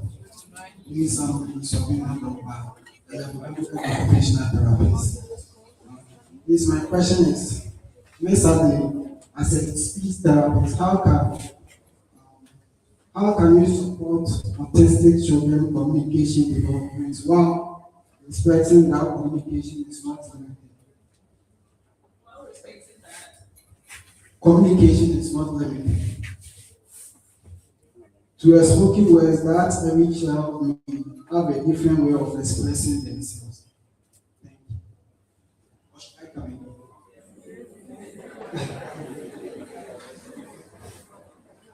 Okay, I have two questions. I really feel that as a speech therapist, how do you decide when to focus on changing the child's communication skills and when to focus on adapting the environment around the child to support their natural communication style? Adapting the environment to support them instead of trying to change the child. Is that what you mean? If I understand you correctly, I think that this means when the child has other needs aside communication. Depending on the level of their needs, right, I'm equipped with some strategies to help manage behaviors and regulation, right?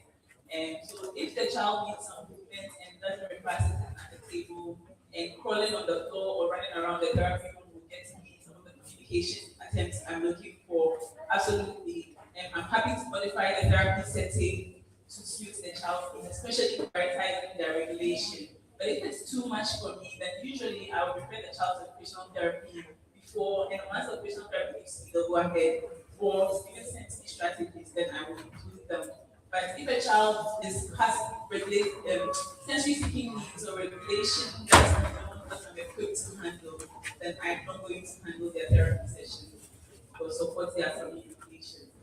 Thank you. That's not to say I won't support them at all. I'm just saying I will be the first step. Thank you. Does that answer your question? And you said there were two? The other one is sorry, you said you can't have two questions.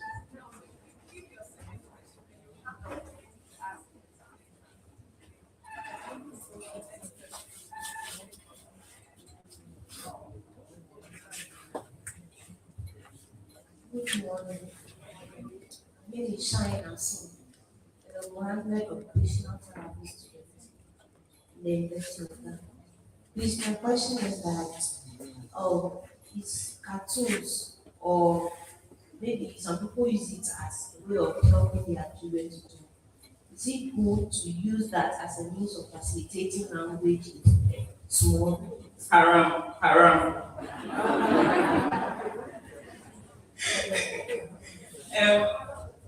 Are you done with your question? Okay, so cartoon is screen time. And when we follow the American Pediatric Association, they tell us that children under 2 years should not get any form of screen time. So unless they are talking to someone on a video call, no screen times are allowed. I know it's hard. When I had my children, my first experimental child, we watched TV until she was 2 years, 3 months. But the second child, my 21 months, I started introducing small TV because it was hard combining two children and trying to not make them. So ideally, we don't encourage children to watch screen time under 2. And like I said, connection is what helps language develop. So watching something on TV, unless you are there to make it interactive. So let's say I'm singing Old MacDonald and you're singing along with the child, then especially if the child is just under 2, that's a way to facilitate. But that's it. Again, instead of watching that on TV, you could do that in person with the child. So ideally, we don't recommend cartoons to teach children language because what does cartoon teach your child? You that the person or caregiver can do more than the cartoon.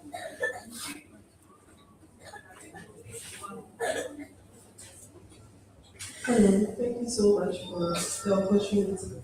So my question is, so looking at the pyramid, the speech and language development pyramid, the early interaction before attention skills. So if there's a challenge with the attention skills, so you could see that there's some interaction, but there's a challenge with attention skills. The child is not be able to sit for so long to focus, or once they focus, it's not even focus because they lose focus quickly. How do we intervene in that?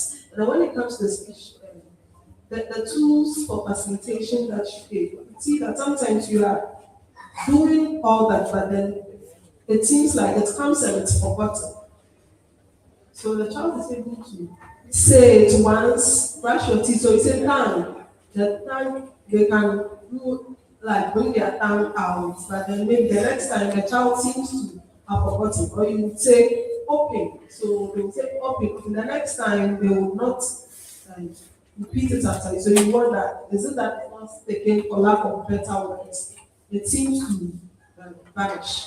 So what do we do about that to bring about this? Okay. The question is 2 in 1, so that I can't pay for the whole, because that's the answer. But I think they have like specific minutes the child is expected to focus based on their age. So I'll let the OTs answer that. Okay, that's fine. In terms of the facilitation, remember that I wasn't saying say the child repeats after you. Say don't ask. Talk. So the point is not that when you say it, the child has to say it after you the next time, or when you say the child automatically has to know. You have to say it over a long period of time, because then every child is different. So you can say it 3 times in one day, and the next day they will remember. But expectation is not that, oh, why don't you remember? You come in there. So this is why once you give them the input, after a while you do the observe, wait, and listen to see if they'll give you an output. I think with the intention, maybe when you think about, when I do this, I should get some results. But if you think that way, you frustrate in the child. Think of it as I'm just being a narrator, commentator, whatever it is. Every time I'll say it, yourself 6 weeks. Yeah, 6 weeks of saying it every day and see if you get results. But if you want to see instant results, or after today, I want to see results tomorrow, you'll get it fair. Consistency and repetition really helps. So my thing is, it's fine. I agree with the observe. I hope I'm not listening. I agree with the observe, wait and see, because after sometimes you ask a question. Wait, now we learn not to ask. You just say, but if it's homework, you have to ask. So this is 9. They say after me. So 9. And initially you would think that the child doesn't know. But then I agree with you that once you wait for at least, then the child says, well, like that. So you knew this all along.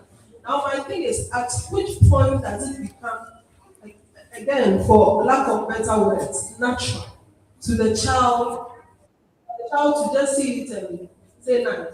At which point does it flow? For some children, it might never come, because for some children, communication is a means to an end. So you expect them to say 9 when they see it, but what does the 9 do for them? Unless the 9 has a purpose or meets a certain need for them. So you see some children, they want something and you frustrate them and then they'll say, what's happening? Like, so you can't say what this whole time, but you never said it because it didn't meet a need then. And so unless the language they have to use meets a certain need, they might not necessarily use it, not because they don't know, but because they don't care to use it. So you have to be okay with that. And that's when sometimes alternative means of communication comes in, because you expect them to say it, but if you give them a board with the letters and you ask me, show me 9, no, they want to use their words, but they still give you a chance to know that they know what they are doing. You get it? Thank you. You're welcome. I think you can do it much better. That has been a very insightful presentation, and one thing I took from it is finding opportunities for connection, and that requires intentionality and attention. I think right now we are all on our children concerning screen time, but adults are the greatest culprits. They can arrest all of us. Like every minute, we need to look on our phones. We hear clean, then immediately you are turning. It's like that clean has become something for all of us. So we all need to have a screen time restriction. Can I get an amen? Exactly. So we know that we need to find opportunities for connection, and this requires intention and attention. And I just want to share something briefly that when we spend time with children, and sometimes we think we are helping them, but in the long run, they are helping us. Should I say, for the period within which I've been practicing, I've come to appreciate so much how rigid we are as adults. And working with children requires flexibility. Once you are not flexible, you will be frustrated. And it just plays out in every aspect of our lives and why we are stressed out certain times. Like the thing has to be A at all, and that A must be red. Like in our minds, if it's not red, it's not an A. Like this A cannot be glue. And we are determined that it must work. And it's not working, but we are still doing it. You know, when I was in secondary school, I had a little struggle with ADMA, additional mathematics. And I had a Swiss colleague, and I went to him, and he's called Bushi. I said, oh, Bushi, can you help me with this? He's like, you are doing the same thing all the time, and it's not working. Why don't you change? What's wrong with you? And it has stuck with me till date.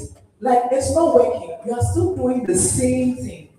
That is not to downplay the bit of consistency, because consistency is necessary.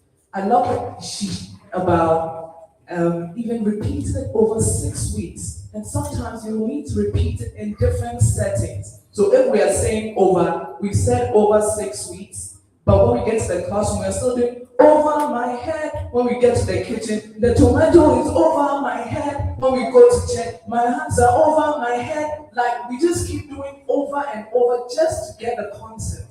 But in this case, we said, no, you must get, why are you not getting? I need you to. I rest my case.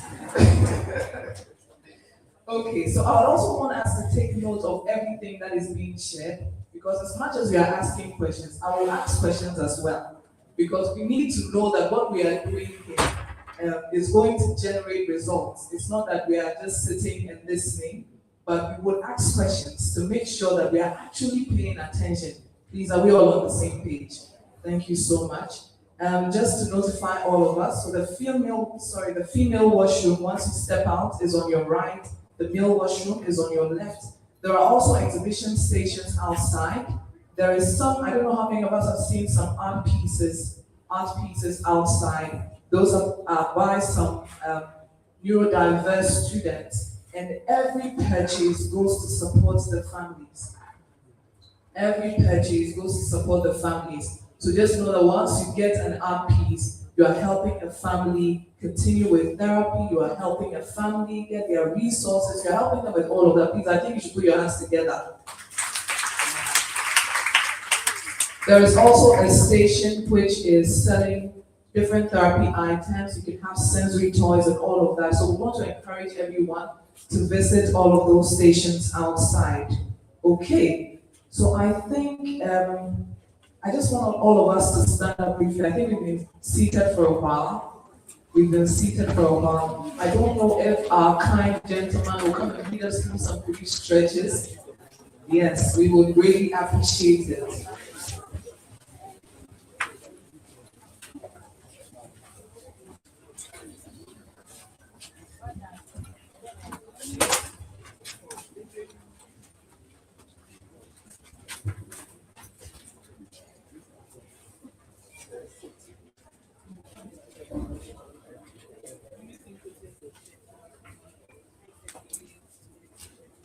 How do you guys feel? I can't really hear you guys, so I mean, I'm feeling as though like you gotta move some energy. How do you guys feel?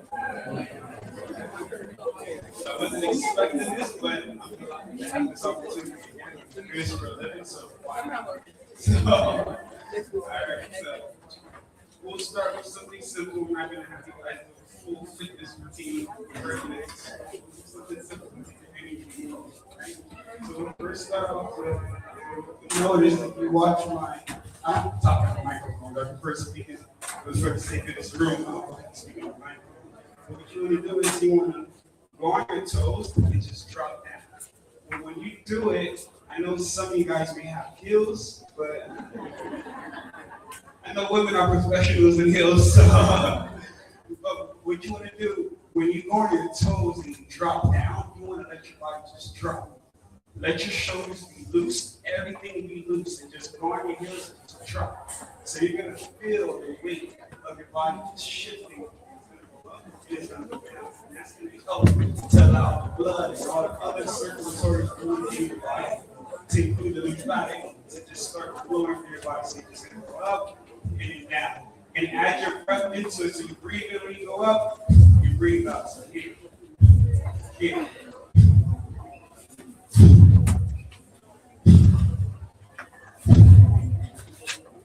Good. And then we're going to go here, so we're going to bring our arms to allow the flow to rise up into the body as well. So you're gonna bring your arms, just go.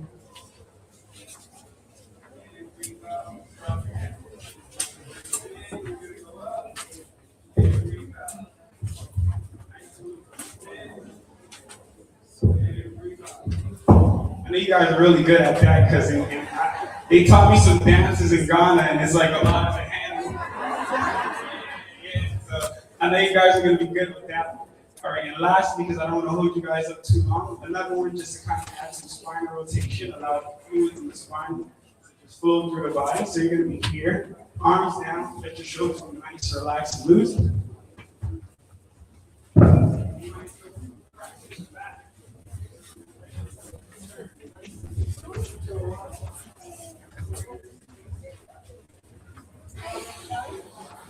As you're doing your breathing. And those are things you can also add into your breath work practices as well throughout the day to kind of help you settle, let the tension just dissipate and things of that nature, right? All right, take care. Thank you so much, Mr. Altidore. I hope I got the name correct. Amazing. Okay, so I know that felt good for all of us, and we want to go right to our last presentation, which is going to be a keynote presentation from Dr. Chantel Altidore on understanding neurodiversity, autism, early identification, and family support, and we'll be looking at sensory integration. But she's going to do this with Miss Courtney New, who is a speech therapist, and we'll be looking at communication development and early language support. Please let's put our hands together for them as they come up.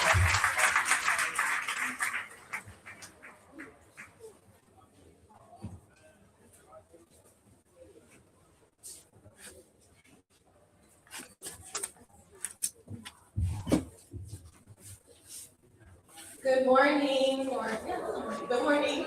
How are you? Good morning.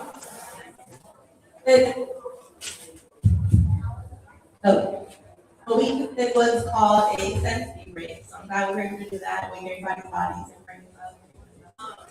I am Dr. Chantel Altidore. I'm an occupational therapist. I've worked with children with autism for about 10 years now.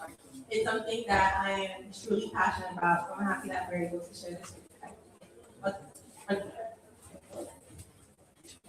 Hello, I'm Courtney. I'm a speech therapist. I work with the early intervention population, so kids from 0 to 3. I do start school and children's.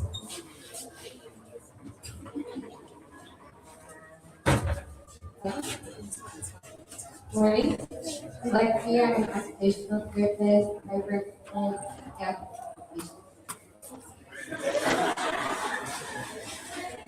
Good morning. Good morning, I'm Julie Mostly. I'm an occupational therapist. I'm currently working with children to their faith of their own rhythm. I had to do that.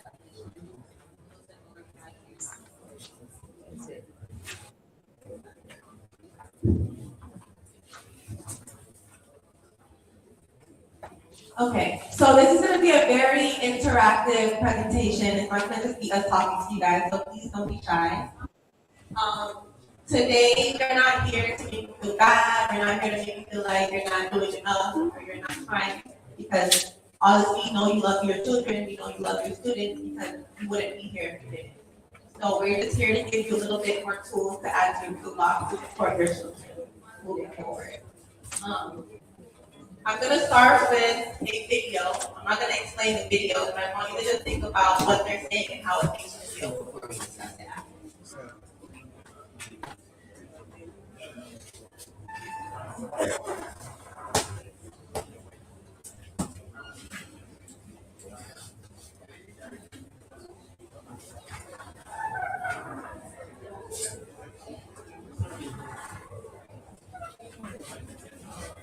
You have to play the video.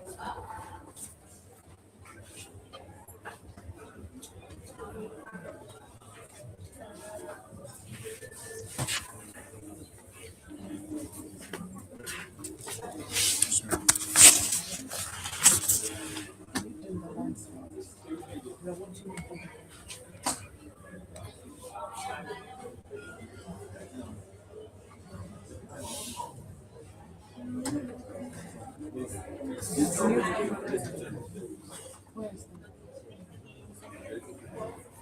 you able to turn the lights down a little bit?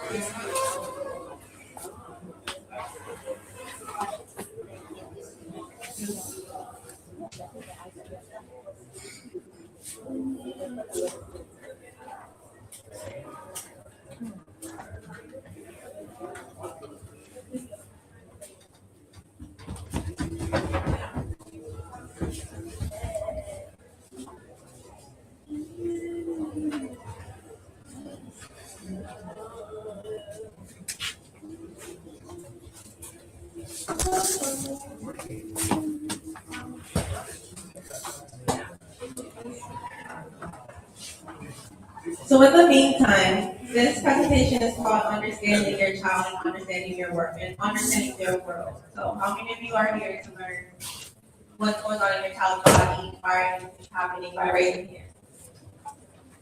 Almost everybody. So this video is going to give you a little bit more perspective of what exactly they're feeling if you get it.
This is not the right one. This is not the right one.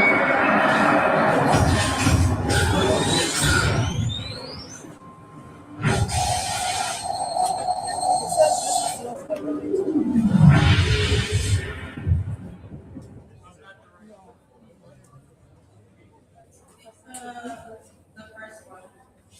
What it feels like to be autistic. It's the first one that I can make the first time.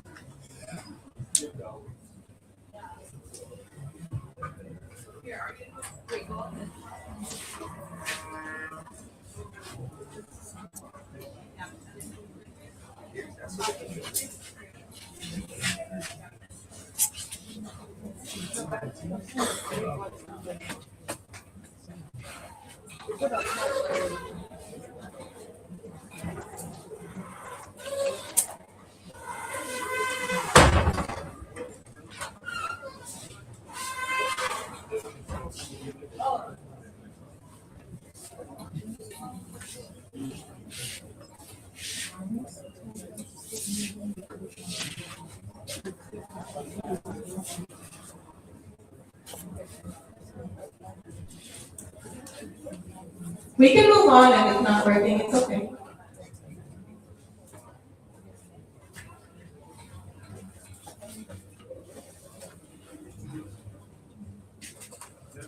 If we get a chance, we'll come back to it. But basically, I wanted you guys to see what's going on in your child's body and understand that when they're having these hard moments, it's not that they're experiencing it on hard days. They're experiencing that every single day.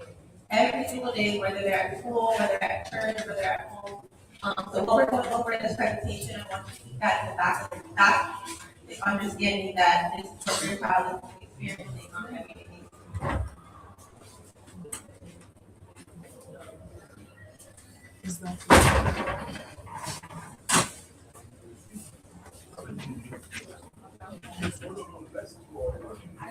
But can we stop playing this one first? Please don't move the clicker. Yes, please.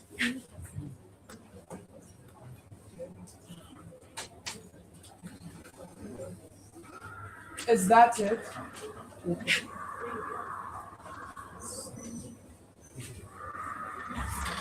Yes. Well, I really do want to listen to God. It's my brain. It's kind of.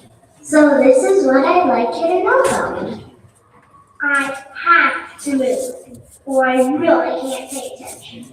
Even though I'm not looking at you, I can still listen to what you're saying.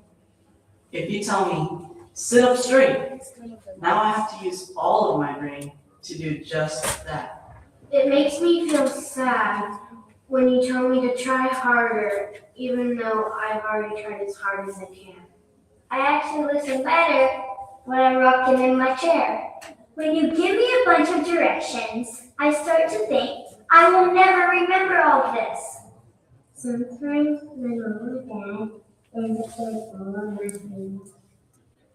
So here's how you can maybe help. Let me get up and move while I'm moving. Let me look wherever I want when you talk to me. Let me rock or slouch in my chair. No matter what, please don't take away my reasons. Give me home, I can do all by myself. Instruction very short. Just ask me, what does your brain need right now? And one more thing. My brain might be different than yours, but it's still amazing. Sincerely, your student. Your student. Your student. Your student.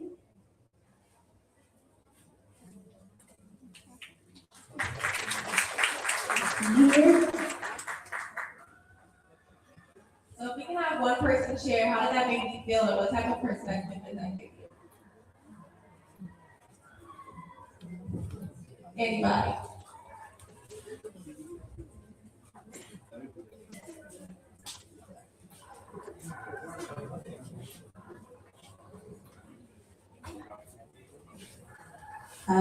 Acceptance. I think we should accept the kid just the way we are.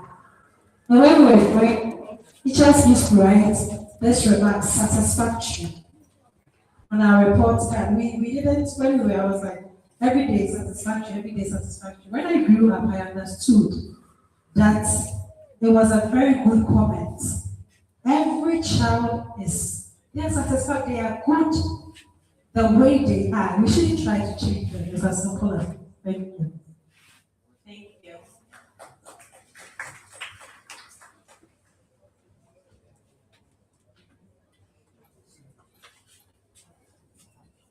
Dear teacher.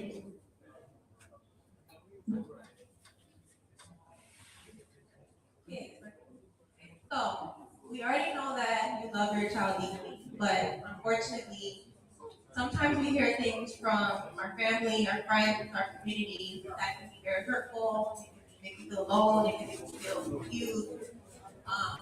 Things on the left, sometimes we're told that something's wrong with your family, that this is a curse, you did something wrong, there's nothing you can do, there's nothing you can do for your child, but obviously we know that's wrong. So I want you guys to transition from anything that has been told to you that on the left side of the screen and walk away today with these ideas. Your child's brain is just wired differently. There's nothing wrong with them. They're not different. They're different, but in their own way, their own special way. It's not a reflection of you. You didn't do anything wrong. This is not a curse. And there's so much that you can do. So today I want you guys to walk away with all of those facts and get rid of everything else that's on the left side of the screen.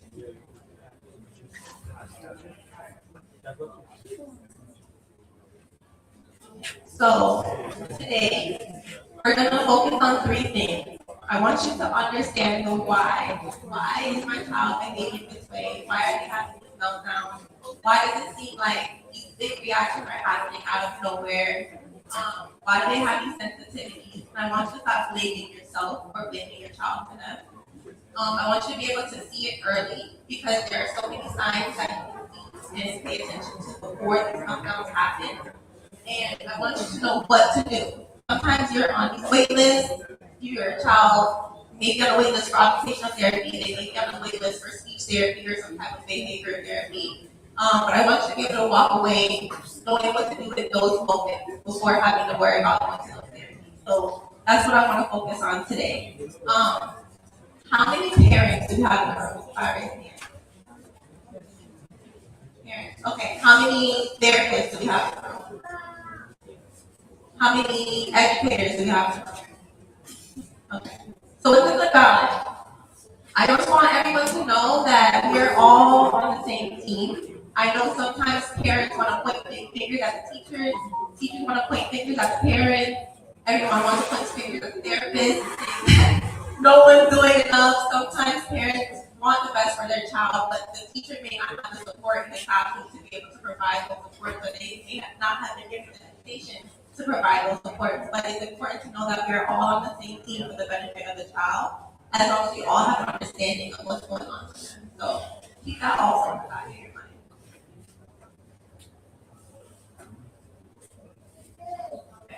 So everything that's happening with your child starts here. It's how your child takes in the world and what's happening in their body. That's where it starts.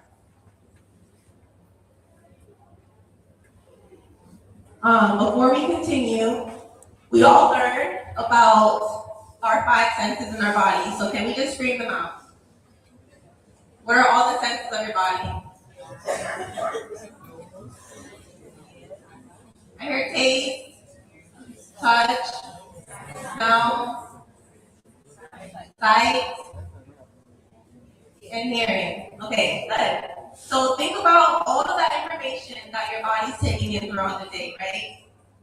Think about your child. What do they seem the most sensitive to all of those senses? You guys can just think about sound, touch, sight, okay, smell. So we know that working with these children with autism, they have sensitive sensitivities to all of the senses. Some may have more to others, some may not have. Some may be seeking, some may be avoiding. It just depends on the child. But we have 2 more preborn that are not typically discussed, and it has a lot to do with a lot of those behaviors. So we'll go into that a little bit.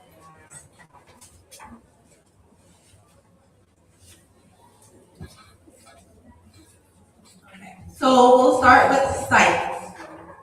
Our body has 8 ways of taking in the world. The way our brain and our bodies work is it takes in information from the world and organizes it for us, or it tells us if we're safe. Naturally, majority of people in this room, we don't even have to think about the information coming from our body. Our brain actually works. For children with autism, their brain is receiving the same information, but it has no way to organize it. So it's completely chaos. It's just all of this information coming in at one time. So we'll start with sight. Right now, what are 3 things that you're seeing around you?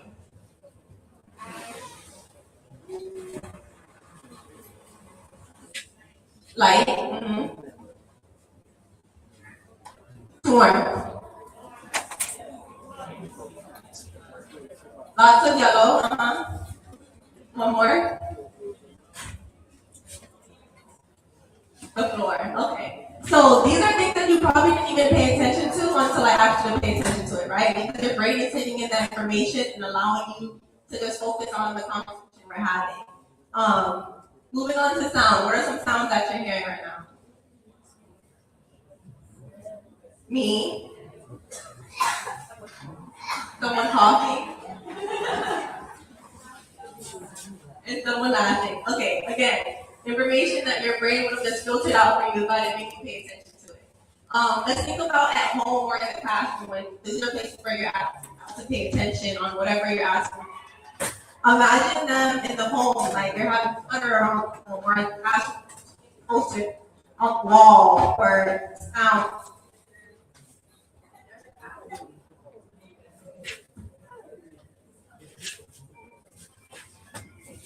Hello? Okay. If they're in the classroom and they're hearing other children playing in the background or cars driving by, but their brain is not filtering this information, but you're asking them to get dressed. You're asking them to sit and do homework or sit and do classwork or play with a friend, whatever it is, but you're taking in all this information. Moving on to touch. What are some things that you're feeling on your body right now? Clothing,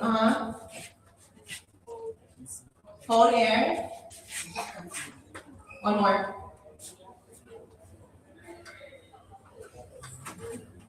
The texture of your clothing. And there's so much things that it can be with your clothing. It can be the tag on your shirt, it can be the fabric of the shirt, it can be something on your shoe that might be too tight. Things that we don't even think about. Again, your child is taking in all this information at the same time as the sound around them, at the same time as what's visually going on around them. Taste and smell. What are some things that she might be tasting or smelling right now? Saliva. Perfume. One more.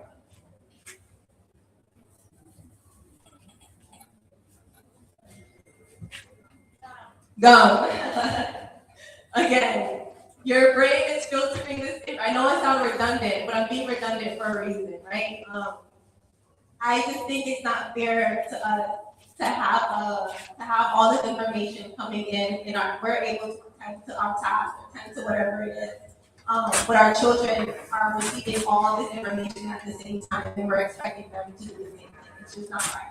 I don't know if you guys have ever been overwhelmed or had an anxiety attack or where you just felt overstimulated. Imagine what that feeling feels like and someone asking you to pay attention. It wouldn't be there. So the things that we're going to be showing you guys today are ways to de-escalate your child or get them regulated so that they can attend with all this information. Because we can't change the way that their brain works, but we can give them strategies on how to be successful. I'm going to pass it on to Alexa so she can explain the other ones that we typically don't learn about in school.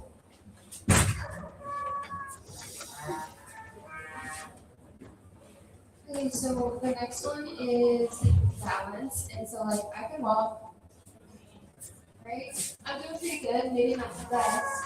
But some of our kids that have coordination issues, for them it's not as simple, so they have to think about, just like you were talking about each step, they kind of have to think about each step. So it's not just a simple moment for them to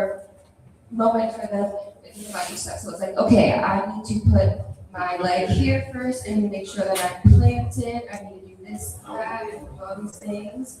And so some of our kids with coordination, the ladies have struggles with that. So imagine if you were telling them to walk, they already have difficulties with coordination, and then you're asking them to talk or to go get this, and they're like, okay, step. Would you say step what? It's a lot. It's a lot to process. Jaleesa's gonna talk about, I'm gonna talk about body awareness, and then Jaleesa's gonna talk about body skills. So in terms of body awareness, it's your ability to understand where your body is in space. That sounds kind of like a whole lot of hoopla. So one of the examples I love to give is imagine yourself in a pool or any body of water. Your body feels comfortable when your feet are flat on the ground, you know where you are, you can feel the ground, you feel safe, right? Now imagine yourself in the deep end. You have to continue to move, or you don't know where your body is, and you don't feel as safe until you get to somewhere where it's flat and you can feel the floor, or until you're leaning on the edge of the pool. That's what our kids look like that have impaired body awareness. So when you see your kid constantly running back and forth, or they're constantly pushing themselves against the wall, or constantly falling on the ground, or they're like always on you and hugging you, they're not doing it to be annoying, but they don't know where their body is in space. So all that hitting and all that running is constant reminders of where their body is in space. But if you could just be like, I know where my body is, they're like, okay, where's my body? Okay, let me do it. And sometimes that also goes into how much force they use. So whether they use too much force or too little force. So maybe they're trying to leave the door and give you a hug, and it seems extra aggressive. Sometimes it's not intentional. They don't have the ability to regulate that. Or it's the opposite, where there's something right, they write really like secret words.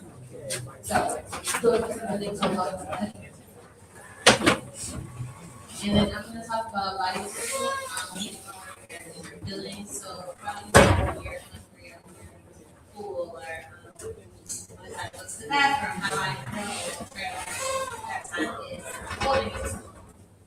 Perfect example that I like to give is when kids have high-paced conversations.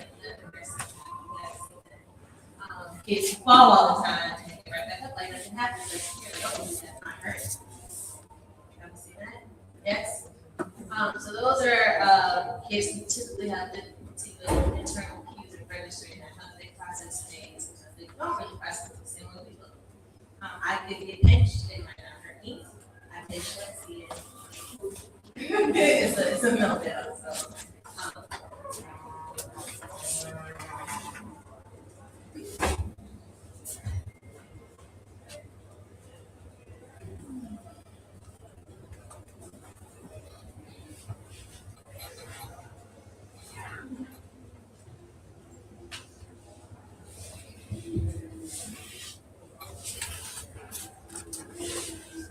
So like I said before, every child is different. Some children are seekers where they are looking to touch and move and do all the things. Some kids are avoiders where they avoid certain things.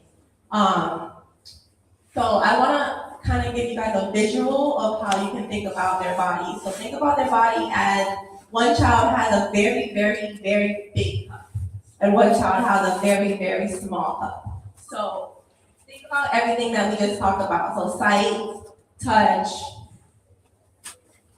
taste, smell, hearing, vestibular, meaning movement, knowing where their body is in space. So think about that child who has a very small cup. They're receiving that information all day long, right? So that information, we're gonna think about it as water pouring into that very small cup.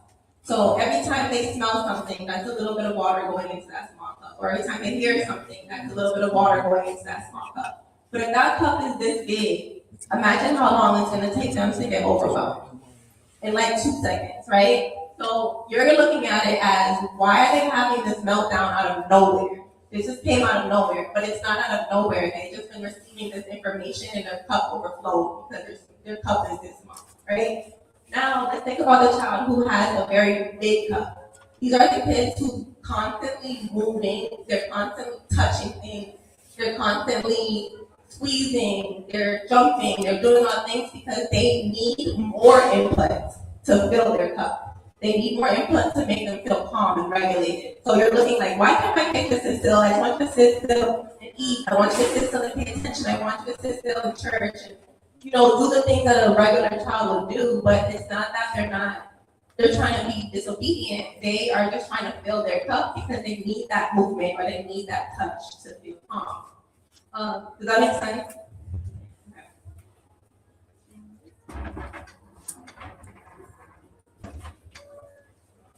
Another way I like to think about it is think about your child's brain as traffic.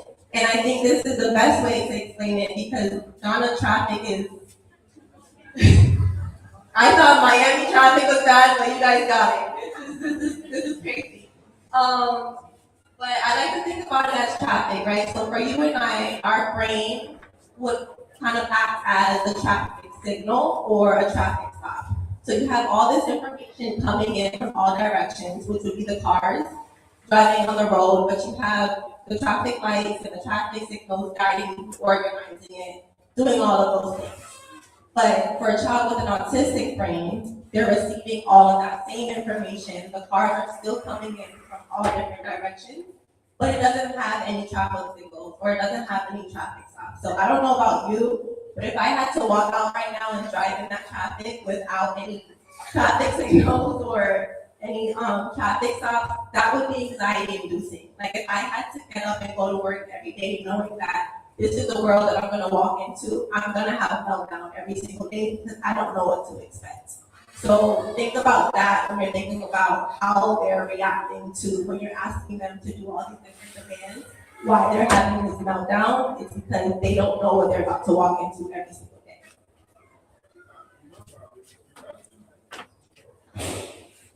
Okay, so now we're gonna go a little bit more into depth with the traffic signals. So green is kind of like, I'm so full, I'm pretty regulated, everything's fine with me. And then yellow is also like, okay, I'm not starting to feel so great. You start to notice some signs with your kid. And that is the perfect time to start implementing some of the strategies that we were talking about teaching. And so you can see that the looks that are from this isolated baby, your kid is extra excited or extra happy or a little bit more hard when they're getting upset, or maybe your kid withdraws and stops talking and always look the same. So I can't give you a one way of this is how you got your child training. Because that's like just how to talk to your teachers, talk to your spouse, talk to anybody that's around your child. You see, like when they're getting upset with something beforehand, they're not clear yellow light to figure out what they do to help them. And then your grandma is just really reach that meltdown mode. You're just completely over everything. Your child is having a hard time. So our goal for you is to help them before they get to that red light, before they completely melt it down. I just had a quick question for everyone though. When do you typically notice your child is getting upset? Is that the green light, or is that the yellow light, or is that the red light? You notice it once it's actually there, or are you able to notice it before it comes? So raise your hand if you're able to notice it at the yellow light. Okay, raise your hand if you notice it at the red light. Okay, all right, so hopefully by the end of this presentation, we'll have a little bit more information of how to help with that.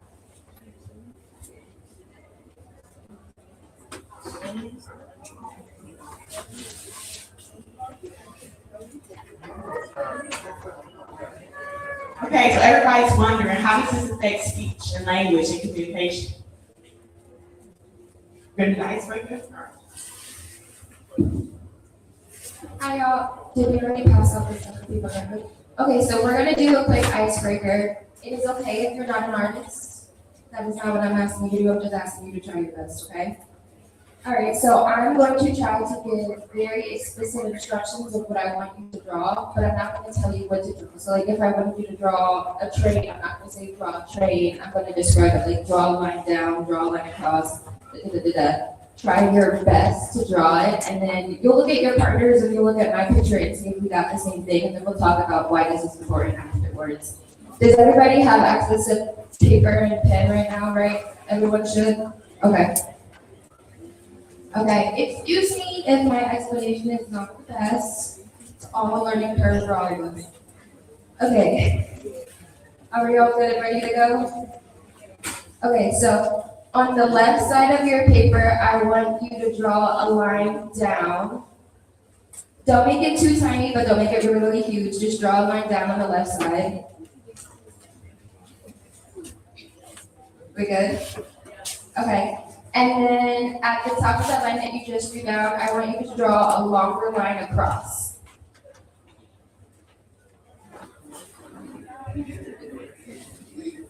At the top where you just drew that line down, I want you to draw a horizontal line that's connecting to the vertical line across. Make it longer than the one that was on the side. Okay. And then when you get to the end of that line, I want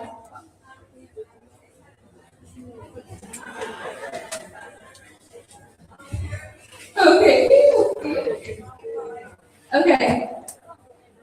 You want me to? I'm gonna go. And then there's no more repeating. Just try your best. It's okay. Picasso. Okay. So.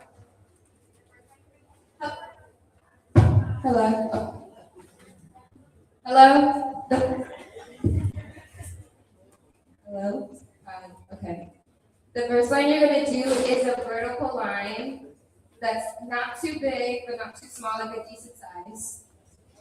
And if you look at my hands, on top of my hands, you're kind of getting a little cheat code. So I'm giving y'all that. Yeah, I know. So don't look, but if you confuse, you may get some deals. Okay, after that vertical line, I want you to draw a horizontal line going across, connecting to the vertical line you just drew. So from your left to your right, draw a line going across. Okay, y'all are doing amazing. Okay. All right, so at the end of that horizontal line that you just drew, I want you to draw a vertical line down that's exactly the same length as the first vertical line you just drew. Y'all good? Okay. Okay, so at the bottom of the first vertical line that you drew, I just want you to draw a little line going out to the side from left to right.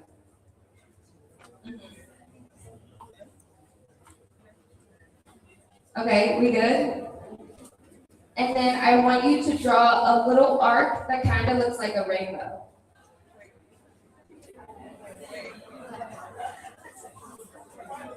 Oh, after that line, make it connect. Draw a little line and do an arc. It's all connecting right now.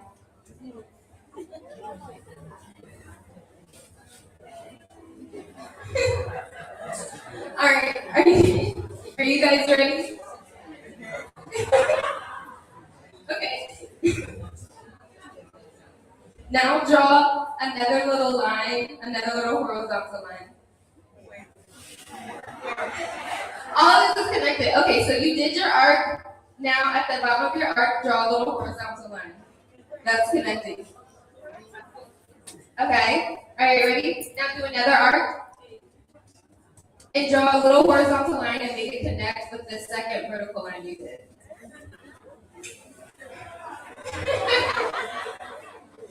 I believe in you. Okay. Okay, now, where that vertical line is on the right side, I want you to draw a little box that's about half the height of the vertical line. So you're just gonna draw a square. You're gonna draw a square that's connected to the line on the right. I believe in you. I believe in you. You got it. You got it. You got it. You got it. You got it. Okay. All right. Are you guys ready? Okay, you only got like 3 more things.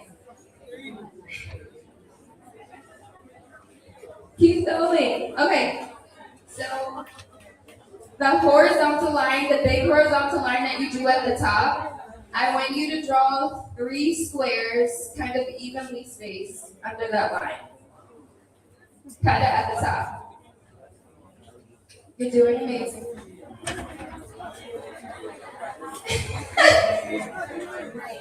I believe in you. I believe in you. Okay. Are you ready? Then after you draw the 3 squares, draw a rectangle where the sides are longer than the top and bottom.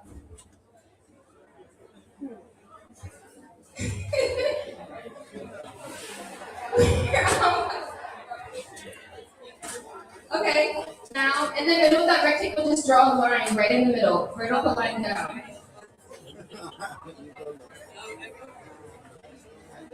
To the right of the last 3 boxes. So you got your 3 boxes going from the left to the right, and then there's a rectangle after those 3 squares. That's vertical, going down. All right, we're just gonna keep going. Okay. Now you know those 2 humps that you drew. Draw kind of like a smiley face connecting. So where the top of the hump meets the bottom of the hump. To make like a full circle. I'll tell y'all that. I'll just explain it. Okay, you guys ready? We're just gonna review. Can some people show me what you drew? Let me see. Let me see. It's okay. Okay, love it. Hey, okay.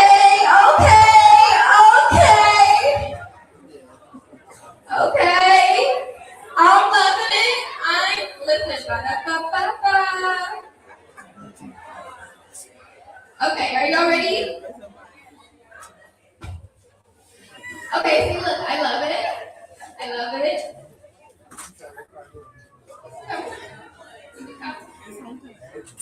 And then I'll show y'all my drawing, but remember, we're not all artists, so don't make fun of me, okay? Okay, look.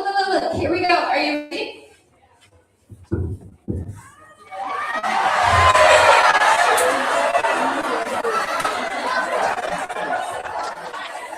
Picasso. Hey, yes! Okay, so to end this activity,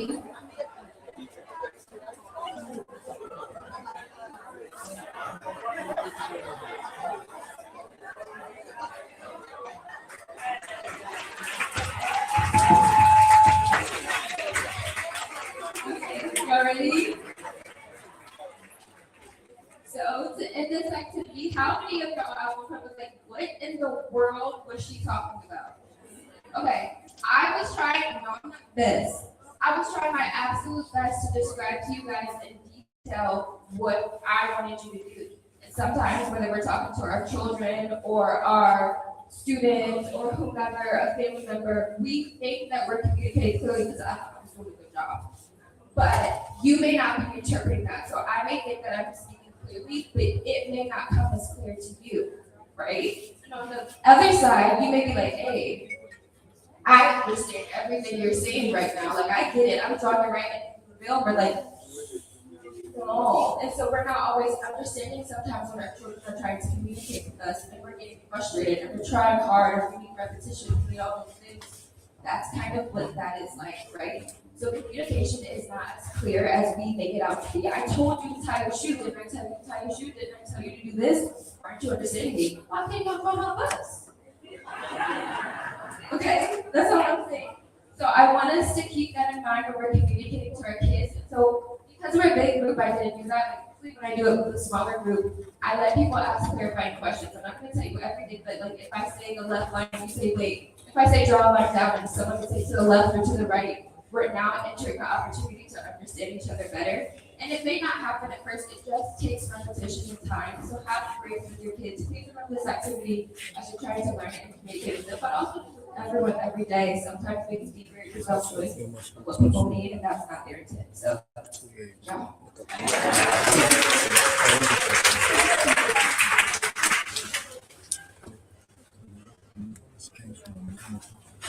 Well, she said a lot of words, and I feel like when you think about speech, language, communication, all of those words meant nothing. They were filler words. I missed the key points, the highlights of everything that you were trying to get across. So keep in mind when you're trying to communicate with your children, keep it simple. They don't need a whole bunch of filler words. I don't need you to say, go get the red ball from across the room over on top. Get ball, get red ball, give them multimodal means of communication. So say it 1,000 ways, use a gesture, use a sign, use a picture. Pictures are great reinforcers to try and get them to understand. So when your child is having a crisis, when they are feeling overwhelmed and anxious and they're starting to get kind of agitated, you feel like they're getting ready to have a meltdown. Communication is honestly the last thing on their mind. I don't care about communicating, I care about finding my peace, finding my calm, recentering, regulating. And so that is what the brain is going to prioritize. I think of it as when I have to go to the bathroom really bad, I can't do anything else with this. Alright? So if you're telling me to say go, or you're telling me to go get something, or do anything like that, I can't focus on that because I need to meet this body need first.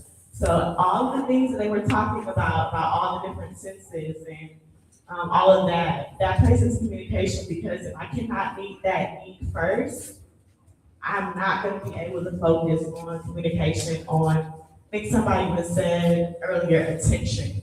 I can't do that thing. I can't follow a direction. I'm not going to be able to follow through because I need to meet what my body needs first. So often we always see that my child is not talking. That's what we can see, that's what we can hear. But we have to understand the foundation in order to understand communication. And then sometimes your child may regulate by repeating things right after you. Go to the bathroom, go to the bathroom. My brain needs to be able to predict what's happening next. So I can center and repeat. That's how I'm processing, that's how I'm regulating. That's what that looks like. It's called echolalia. So I'm gonna echo exactly what you say to me. That's how I regulate. That's how I get back to a center of calmness so that my brain can reshift and focus. So we need to give them some extra processing time. If they repeat back the same word to you, don't keep going because they haven't understood anything. They're just repeating back. Give them a few minutes to process. Keep it short, keep it simple. I think we learned that in your presentation, the KISS method. Keep it short, keep it simple. That's all you gotta do. That's it, because I covered everything.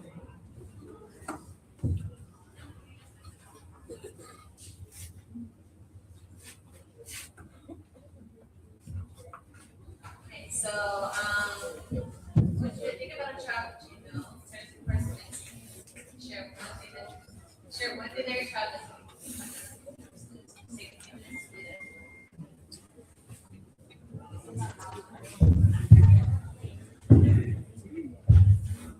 I want you to turn to the person next to you, share one thing that your child does that you have never fully understood. Just talk to people next to you about things that your child has done that you have not fully understood.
All right. Yes. And, okay, so can I have maybe two people that can share what they discussed?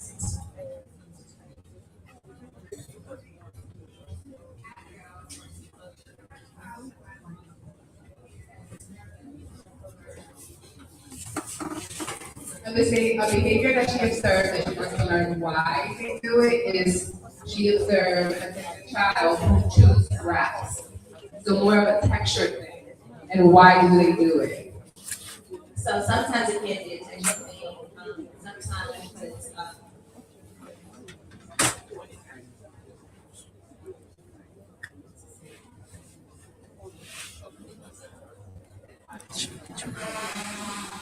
there's a food craving disorder called a non-food craving disorder called packing. So sometimes yes, it may be a texture thing, but sometimes packing is associated with things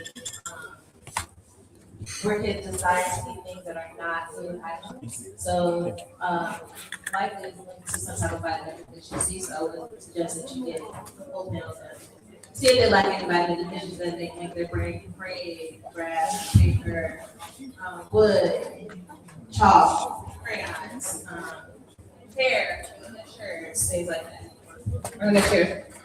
Hi everyone, so my name is Yami, and going back to what she said when she observed the child chewing grass, again, that's a texture thing, maybe they need that. They need more input, more oral input throughout the day to regulate their body. For example, for me, I sometimes have a hard time paying attention to a long lecture. But for me, chewing gum actually helps me stay focused. So we have to kind of help ourselves understand them and why are they doing it. We don't want to just take it away from them. Maybe we can find something that is a similar texture and is helpful to ingest. So really understanding the why. Why is he chewing gum? Is that helping him stay calm? Do you see that he's chewing the grass and he's sitting and chewing the grass? Or is he still, his body's not regulated? So seeing if it's helping him, finding alternative ways to match that same texture so that they can get that oral input to regulate that body. So always think about gum as another alternative as well, because that helps me stay focused throughout a lecture. So those are some of the things to think about why. That also leads back to I think what Lexi was saying about body awareness, that goes into oral awareness too. So seeking deep input for bodily movement, it's also the same thing that happens in the mouth. So sometimes you want to show some things that are give you a little bit more input that you can focus or that can be that input you're looking for. But again, I think when it comes to grass, it's kind of specific. So I can just a little bit more. Anybody else? Can we get one more?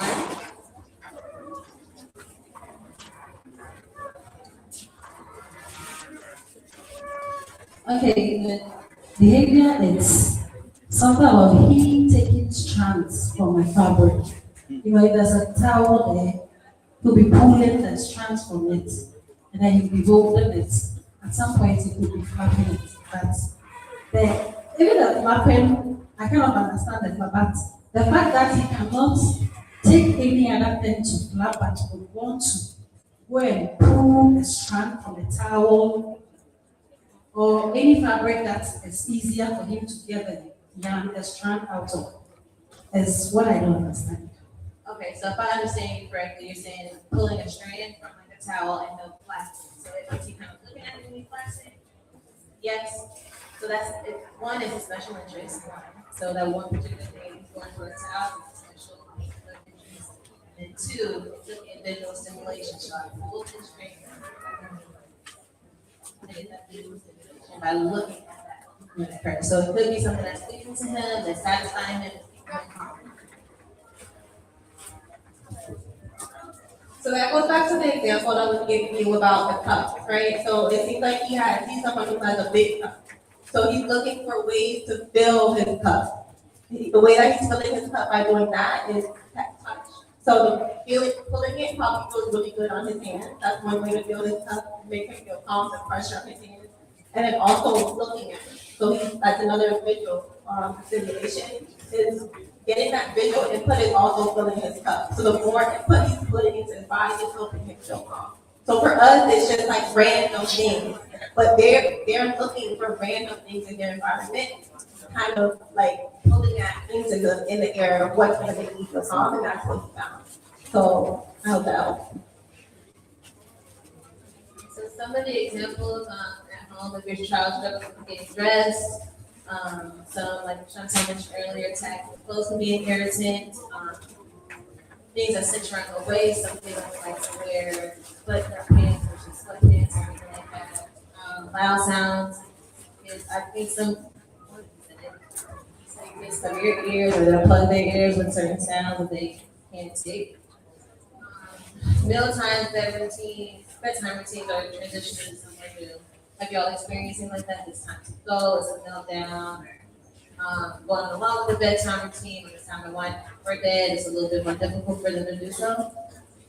Yes?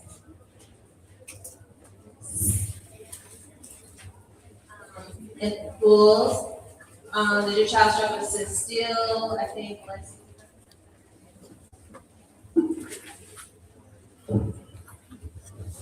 In the schools, I think that Lexi kind of touched on that too. If your child has difficulty sitting still, have you ever kind of seen a child that like prefers movement? They have to move regardless of what you say. You tell them to sit down.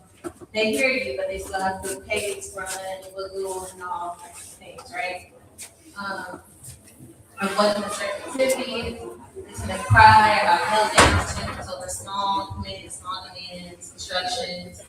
And they just have that desire to have to move their body, regardless if you give them an instruction to sit down. They cannot make themselves stop. Yes, we have to all say those, yes.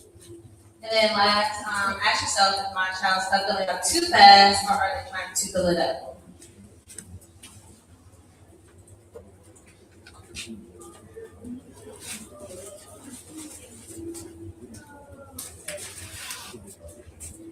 We have our second video. It's just going to try to give you an example, a visual example of like what your child experiences in public spaces regarding like their sensory system. Now,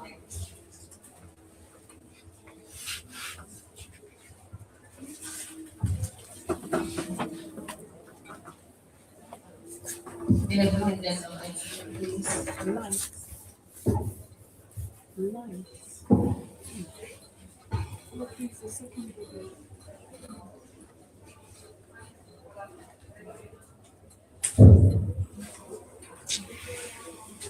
So really quick, I just want to leave you guys off with something. I think what's really important is, what we take from here is, let's try to enter their world. Let's observe them more instead of trying to.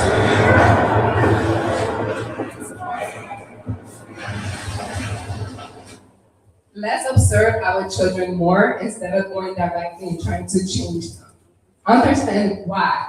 Why is my kid jumping all the time when I'm telling him to sit down? Right? Maybe we can give them a yoga ball to sit down if it's helping them focus. So really take a notebook and just watch your child at different moments and see when they see the most happiest, when he's the most calm, when they see nervous, when they see loud, and what's triggering it. So really hone into that focus and start there. Because sometimes as parents, we're like, oh my God, where do we start? There's so much going on. Take one thing and take it one step at a time. And then just write it down, observe the child, and build from there. Let's enter their role, right?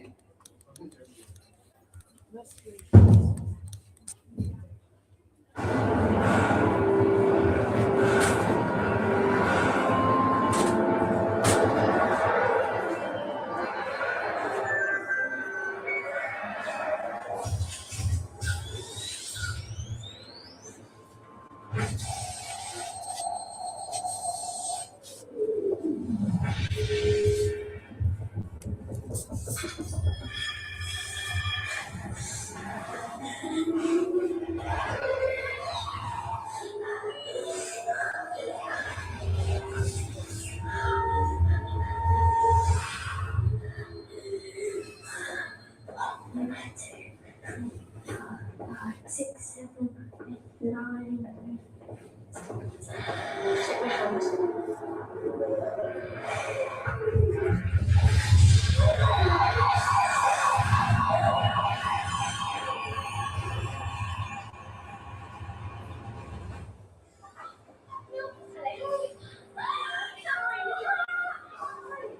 I'm not naughty.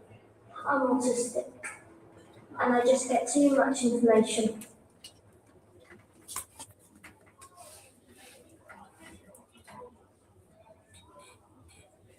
So what did you guys think about that video?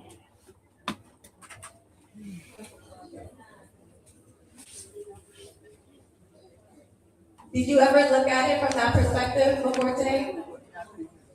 Right? So think about, I don't know, think about being at the market. This was a mom, but think about being at the market. What are some things that you think your child might be overwhelmed with in that type of environment?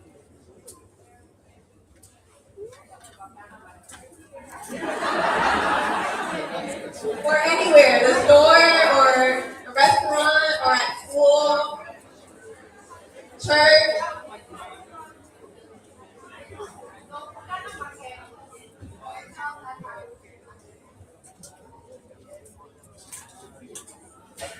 So if you are referring to Ghana market, there's no silent time in the Ghanaian market. Yes, fish, blow away, ice water, find for ping ping, like fighting. These competitions are coming, hey, I go. I can just imagine. So in the Ghanaian market, for a child that will have like sensitivity to hearing, high sensitivity to hearing, I don't think they are going to cope anyway or survive anyway in the Ghanaian market. What about at church?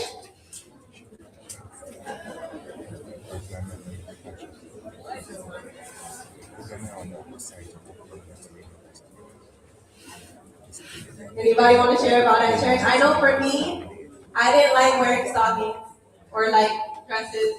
That I didn't like it. So I can imagine if I was autistic, that was probably very uncomfortable. Or someone reaching to give me a hug. You know, they say, "Oh, go give auntie a hug. Go give that person a hug." But for you, they're just giving you a hug. But for them, that can literally feel like someone's shoving them or someone's pushing them. And you're like, you're just being so rude, you're being so disrespectful, why can't you just say hi? Because culturally that's what we do. But for them, they're just trying to keep themselves safe. What about at school?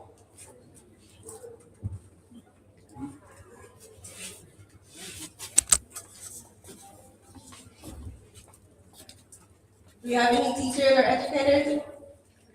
We have two, well, I think we have two people. Yeah, thanks. Sometimes at school, the paintings alone, the colors, the teacher, their dresses. Sometimes how long the hair can be sometimes frustrating. Sometimes the earring is walking up and down. Maybe pencil is falling, books are flying away, those kind of things.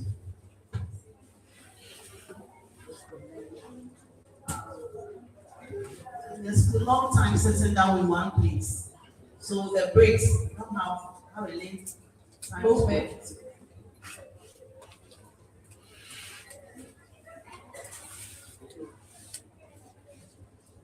I think that at school, sometimes singing rhymes, some of the children tend to cover their ears.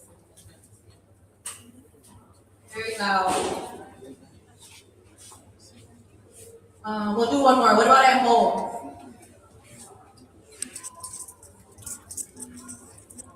All the way in the back.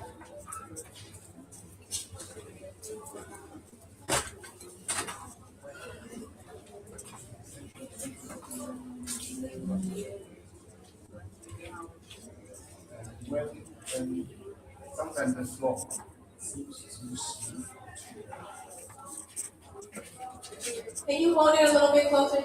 Yeah, sometimes the floor seems too smooth or too raw. The floor?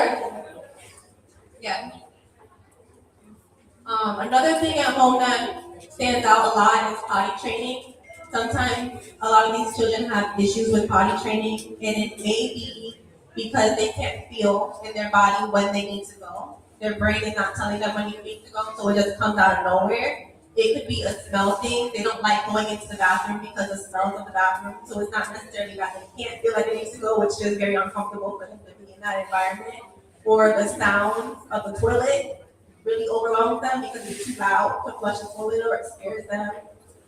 Sitting on the toilet can be very overwhelming for them because they don't know where their body is in space. So sitting in something that doesn't have any support, you think they feel like they're gonna fall off the toilet. So there could be so many different things. So like Yami was saying, and Melissa was saying, it's very important to observe your child after today and pay attention to everything that we're reading about and seeing the why behind it. Paying attention to the small details and then continuing to what to do next. Because they just assume that they just don't want to go. They're being stubborn. They know how to use the bathroom. They don't want to do it, but why are they not wanting to go to the bathroom? I just want to say one more thing too. I think it's important to recognize like the pattern or routine of what you see occurring before the child gets to that point. So kind of pick apart and pay attention to what happened right before. There's some type of pattern. So it's pretty consistent before they get to that point.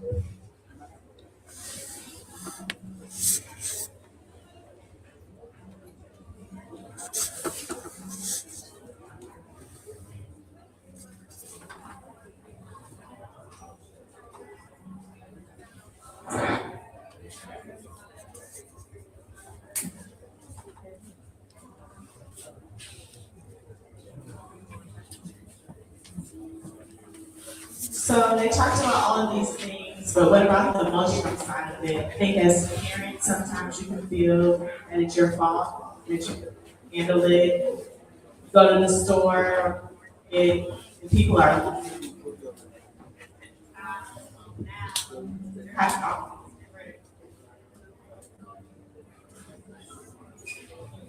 so yeah, like you go to the market and your child's falling out, or they're crying, or they're having a meltdown. People are looking at you. So now you feel ashamed or you feel embarrassed, and it's my fault. But it's really important to know as parents, it's not your fault. You're not doing anything wrong.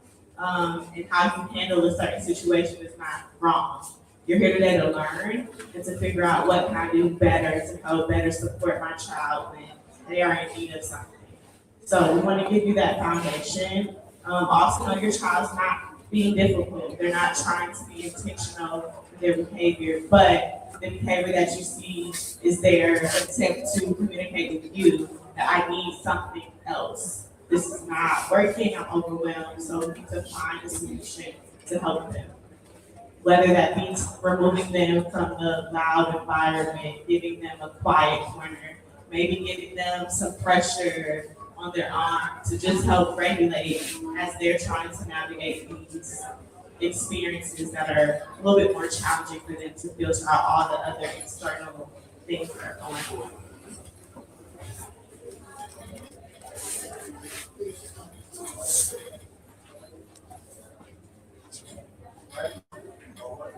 So again, kind of connecting to that emotional kind of point, we just wanted to bring this kind of quote that your child's brain was formed before anything. So it's not anything that you caused, anything that you did wrong, you didn't take the right vitamins, or you didn't drink enough water. It has nothing to do with that. Your child's brain, their plan for their life was formed way before. So just know that as you navigate through dealing with the neurodivergent child, you just learn different ways to support them. And that support looks different at different stages in their life.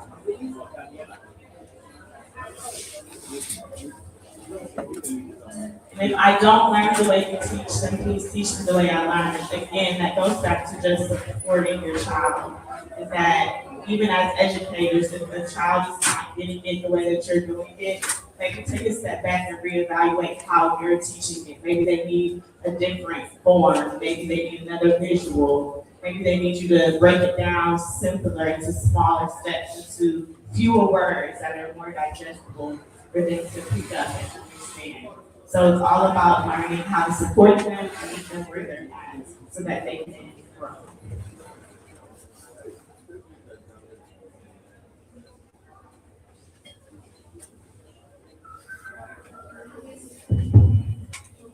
Hello? Okay.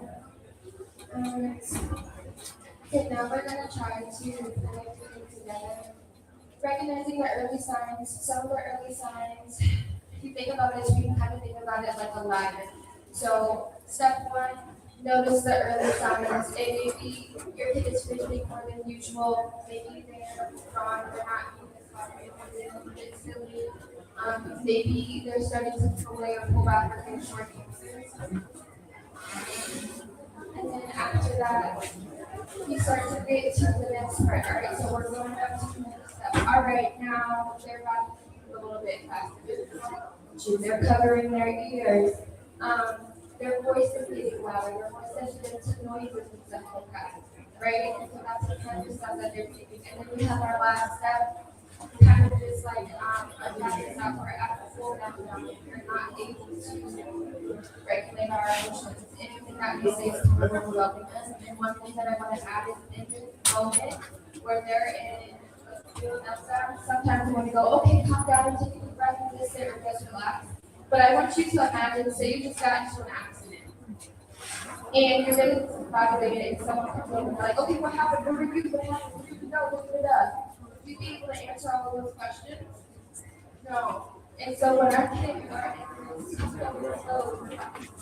stage, that's what that's like. So when they're melting down, they sit down, take a deep breath, it's not the time, they're not going to be independent, they're not trying to be disobedient, they're fight or flight, everybody just needs to help them calm down to just make sure their environment is safe. Sometimes it comes out of the baby later, maybe but in this moment, it may only get worse unless they appreciate something somebody like if those things will help them regulate or help them regulate. That's something that we go ahead and look at. But in general, that is not the time. The building now with the early signs is a good time to try it.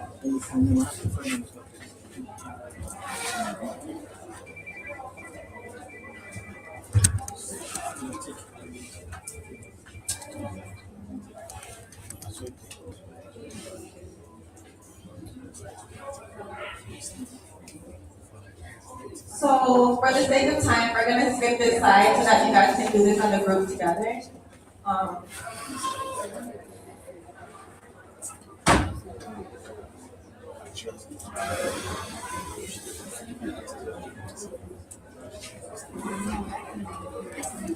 Okay, so basic that you can try this week with your student, learning your child's trait. So this starts those start moments. So just a few weeks ago when I was saying that I had to learn what those looks like and what the step point, I designed that pattern. Sounds, transitions, threads, trigger words, and then go ahead and write it. Do you have your papers? Yes. You can write down your top three and then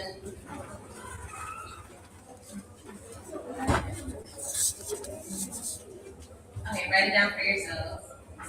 And then once you put it there, so you can have words or identify some two,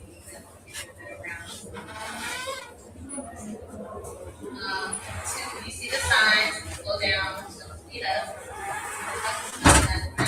Okay, a lot of signs.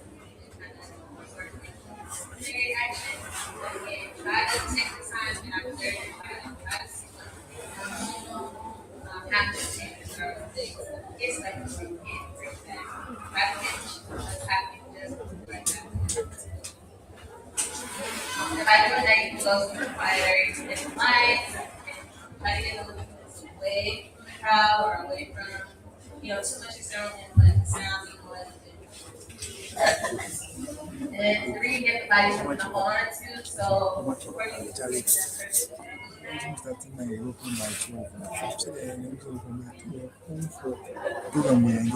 So generally speaking, Bible speaks of expression, and you kind of want to do that relatively, typically I will count with that.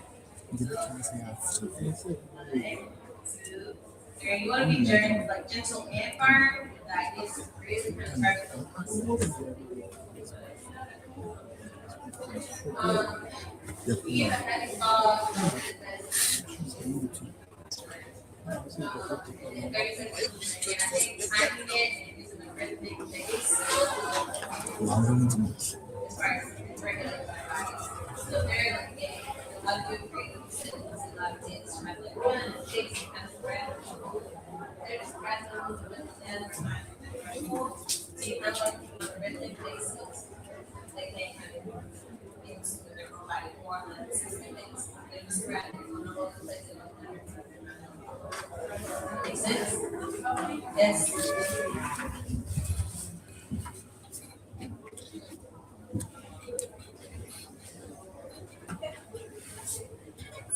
Some of the top 3 hard components was try. So bedtime routine. I would typically suggest every minute an hour of break so bedtime child. So that would include lessening the amount of time. When I say so, don't put up no screens, no sounds, try to dim the lights, maybe read a book together, do some interacting together, try to understand.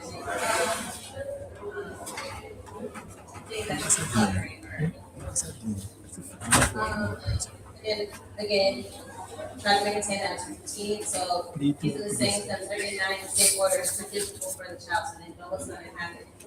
You don't want to introduce new things. And then, if you place in the market, if you place in the market restaurant, and you come to the it's important to help, like,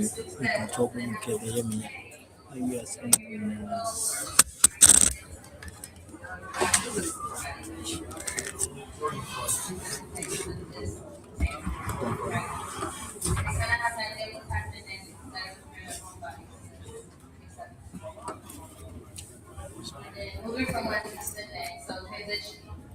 Give them warning before any change. So, depending on the age, you can have to count at the time, but you can stand 5 minutes here, going to stop, or first we eat and we play. So just again, use your words, verbalize what's going to happen. So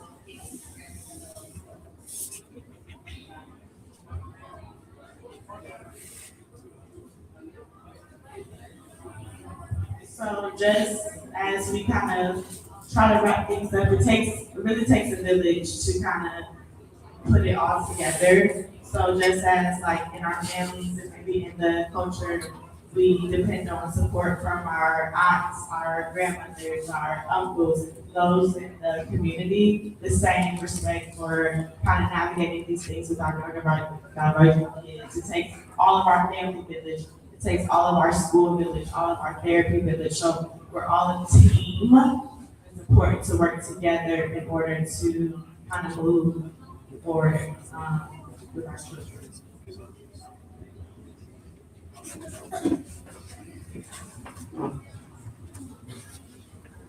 So for the teachers, we want to recognize first that you guys do a whole lot to support kids, and it's not always easy, and sometimes you just have enough resources. And so, as like allied healthcare professionals, our job is to become the kids who are athletes who are just kind of one of the things I really try to do is give full classroom strategies that focus on for that one kid, that's for the whole classroom, so that you're not having full individual teachers. Like some things you require that, but something you can do as a group. So body breaks every 15 to 20 minutes. One way you can do that is having to create a new routine in regular positions, like maybe a bathroom break, or maybe perfect time you can march to the bathroom. You can do like 7 breaks on your head. It's bubble going here and there. That doesn't require you to add something, it just changes what you're already doing. And it gives everyone opportunity, not just kids who need help, other kids, really energetic. Having schedules so that kids know what to predict, and if that schedule is going to change, let them know ahead of time. You can say, okay, I know you usually do this, but tomorrow, like, this is going to be, you want to stick around tomorrow. Few stories are possible, just depending on the child. Big options, big headphones, a calm corner. It's not a punishment, it's not like, oh, you're after that. It's like, okay, I know that you're doing overwhelmed, would you like to go sit over here, maybe sit down for a second, you need to stop playing, maybe do an exercise, movement tools at the desk. We find the kids who are like jumping up and down, they can't sit in their chair or like leaning on their chair, so there are things like seat cushions which allows their body to naturally wobble, and they're getting that movement. There are strategies to put on the seat chair and push down. There are a couple of different things you can do. There are little fidgets that you can put in your hand, and so one of the things I like to say is I make sure kids know like this is like a toy, but another toy, and then heavy work and heavy jobs, that's like some big bugs, really comforting. That comfort can do the same thing. So if you take a very book to the classroom, you may push them hard, you may do extra, you may do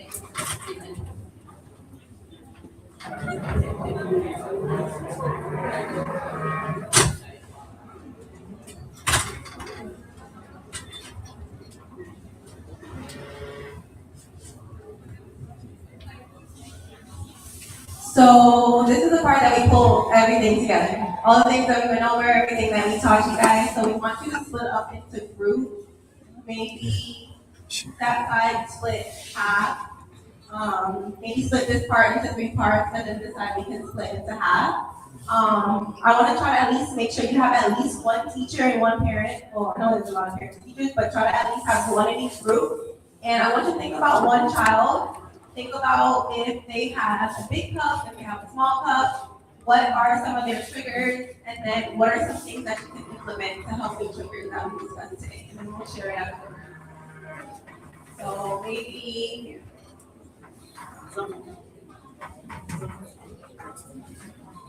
so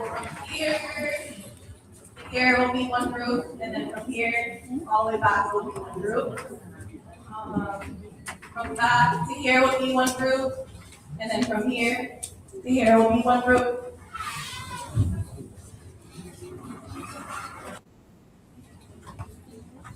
So for the group, I want you guys to think about one child. You can pick either your child or an educator if you have a student. Think about what their triggers are. If they have a big cup or if they have a small cup, are they speaking or they're avoiding, whatever. And then what strategies that we discussed today that you think would help them. And I want you to share it. So from here to here will be one group also. You guys can get up and move around. You don't have to stay in one seat.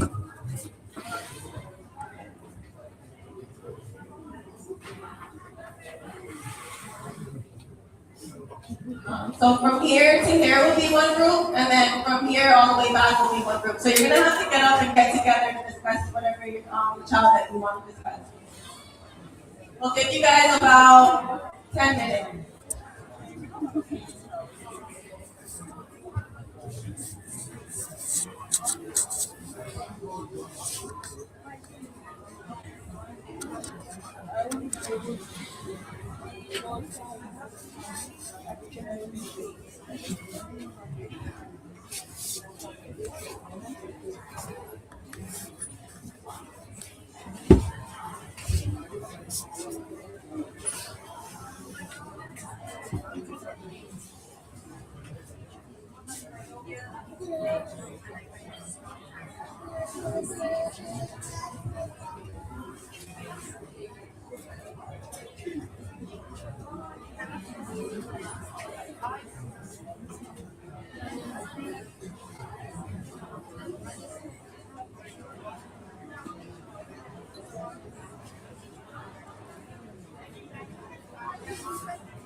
At least like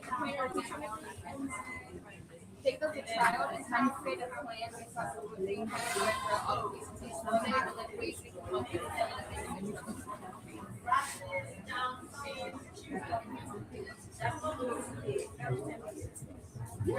yeah. Do you guys all want to work together?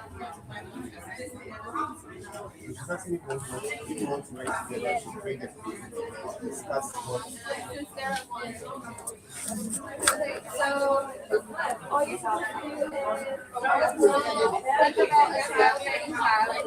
Pick one person, like if someone has a child, think about something you want to do. Think about whether they're a kid who has a strong test and they get over the past, or they're a kid who needs a lot. Then think of some strategies that you guys can do to collaborate together to help this stress. Does anybody have a child that wants to mention or talk about?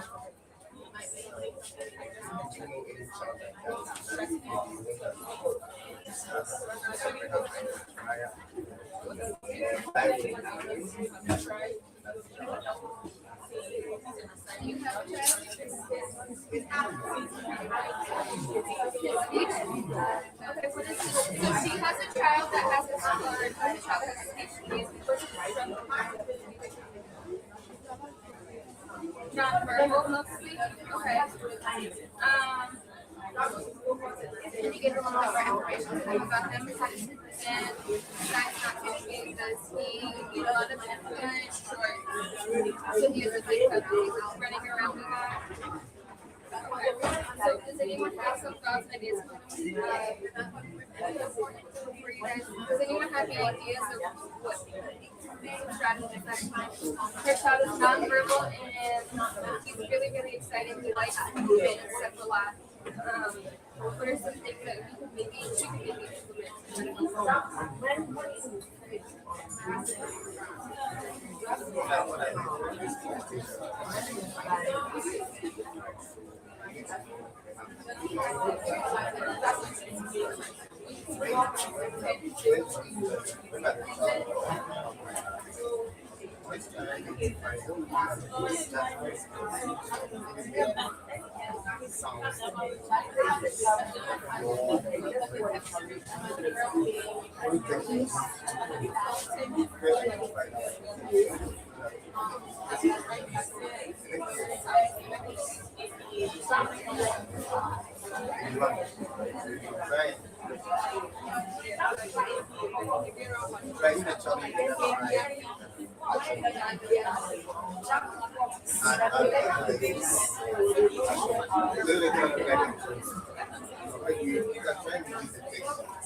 So I think offering varieties around and allowing the child to make a choice, it's a way to get to know what they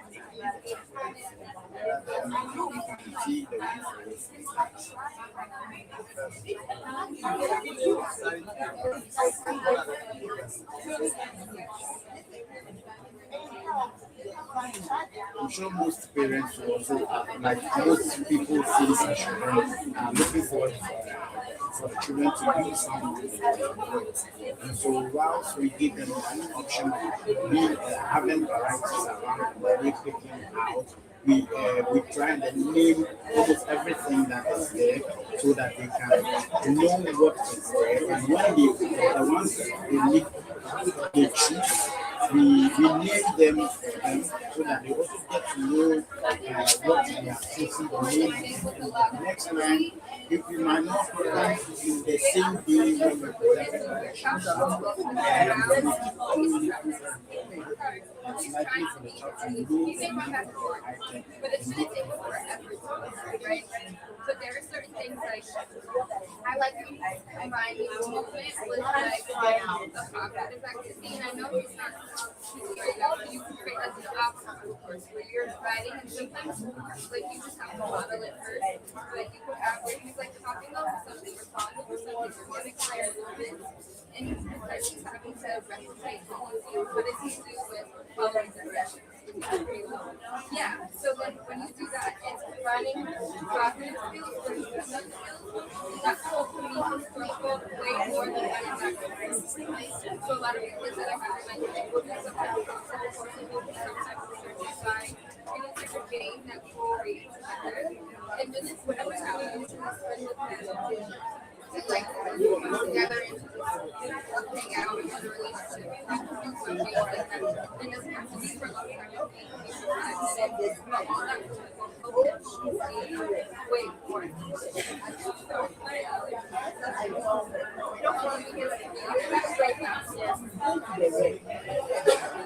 I think something that people mess up a lot of the time is when we say, oh, you have hyperactive kids, it's movement without regulation can actually make them more hyperactive. Have you ever let your kids just run around and be like, he's more energetic than he was at the beginning?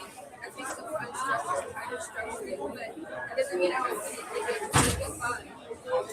And whatever you create, try to like stick to that one thing. So if we're doing an obstacle course, and he goes through one round and he's trying to do something else, I don't think it's try to do at least 3 rounds of the same thing. So please just help around their attention.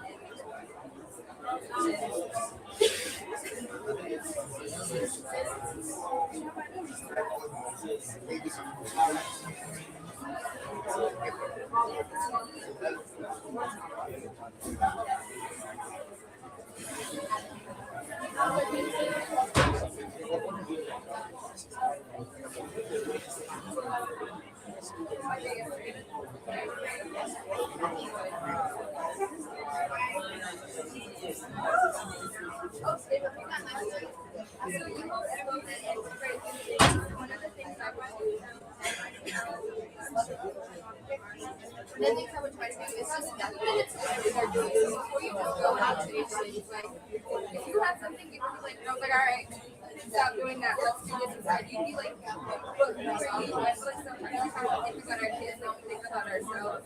If you really like watching a certain TV show, but I think you're watching a TV or just turn the TV off, you're gonna be like, what is wrong with you, right? So I would just start engaging with the kids what they're doing. And then slowly integrating it so you can add stuff to it to make it fun for them, and that's how we help them. So I had a kid, love her so much, interested in just stacking. And that's all we ever do is stack, stack. So when I started with her, I started very small, we stacked, and I knock it over and I go, oh, I feel down. And we could lift it over. And we started incorporating it, so I make stacks, knock it over, and then maybe I would set a straight tower, maybe I'll build it out. And eventually that's actually simple, but slowly you're proving your brain to be okay. This is eventually we got to the point to recording this. And that's the end of the day. Not all of us we're going to use this lot. We want to build it different days. And then incorporate different things. Let me know what's inside. Maybe maybe we're building the house with it. Maybe we're building a car. So you're pairing all these things together to help expand them. But you're not just doing it. And that's like the front stage. As I start doing this, if you take my phone, I'm going to be upset. If you actually have to put something with your name, yeah, so it's really tough. And actually, it's one of the best things that I've had with teachers will come to me and they're like, okay, these are my goals, let's get started. I'm honest. Not for everybody, but like, I can't do anything until I build a relationship with you. If I have a relationship with yourself, it looks like when I later on tell yourself, because I get to the point that it's still coming I can say that, but it's in a trust then I guess that's right. If I built that trust in the beginning, I now have the opportunity. I now have the opportunity to bring in these things and do some things or something. And it's not always like a listen, there's back and forth and like knowing the difference of when they're just music versus like what we're actually wanting down to it. The foundation of anything is building relationship or sorry. Because you can look at each other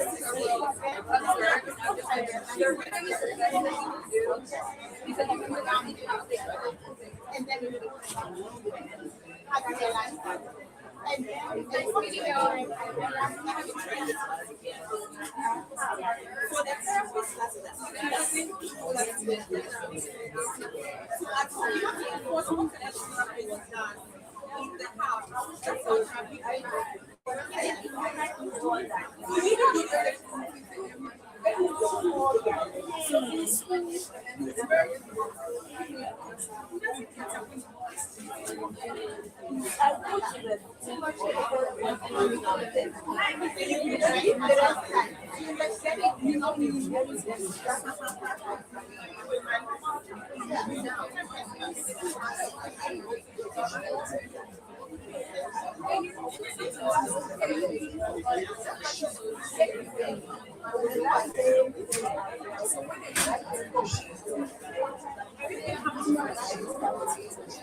I'll give you guys like one more minute and then we're going to start talking about the house of resources and service you guys are in and then you can but I want to give you guys a warning.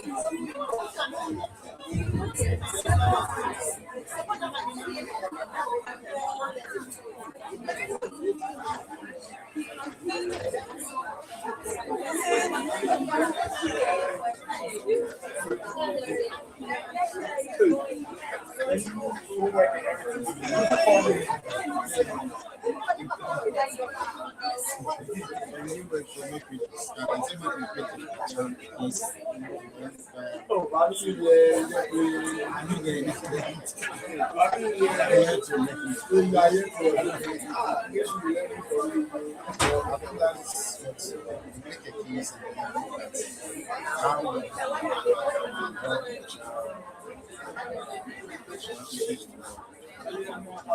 so this is yes, Okay, beautiful people. We're gonna start wrapping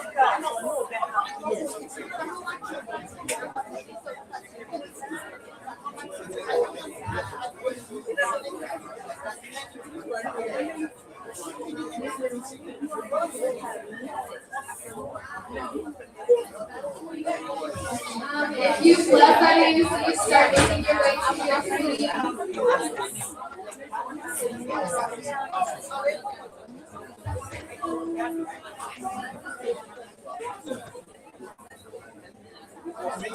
Alright, y'all.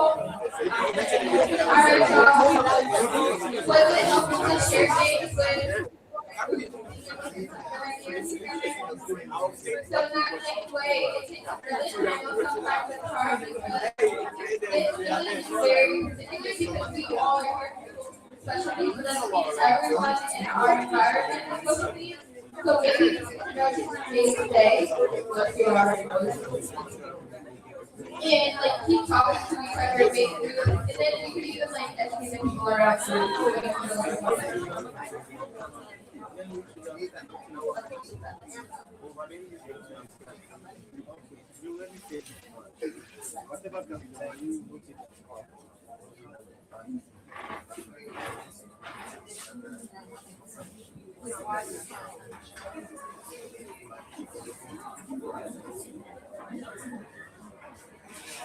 So can we have one person from each group come and share what they came up with? Or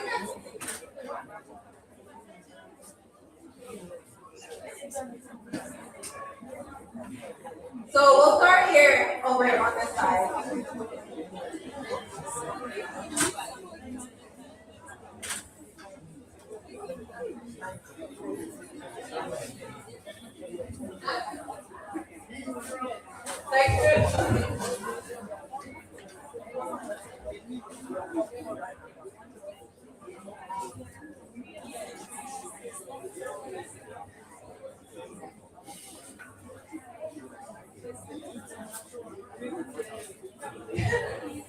Don't be shy, it's okay.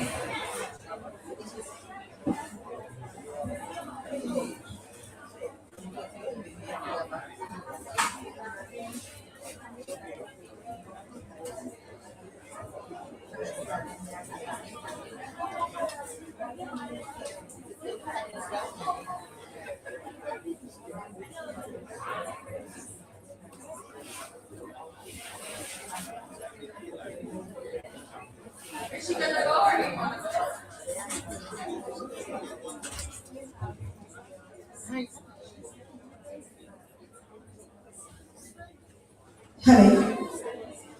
So, child AB group, we came up with struggles to sit, communication, focus and attention, eat, struggles to walk, cannot gesture or request, cannot retain, cannot understand instructions, screaming, and cannot write. And we came up with it being filled up full cup or small cup. So we identified it by saying that struggles to eat it and being big in a big cup, to communicate also in a big cup, to be able to focus and attention, having attention, also be in the big cup, unable to eat, struggles to eat and be in the small cup, struggles to walk, be in the big cup, cannot gesture for a request, also be in the big cup, cannot retain, also be in the big cup, cannot understand instructions, also be in the big cup, loves to scream and be in a small cup, and unable to write, small cup as well. So with the small cups, it comes up and being sensitive to light and getting bored. And then with the big cup, we spoke about the structure, too much information. So our plan that we came up with, preparing breaks and manipulatives, being in the classrooms, and then in the homes, we spoke about daily routine, and then consistency, and then nature walks. Those are the plans we came up with. Very good. Thank you.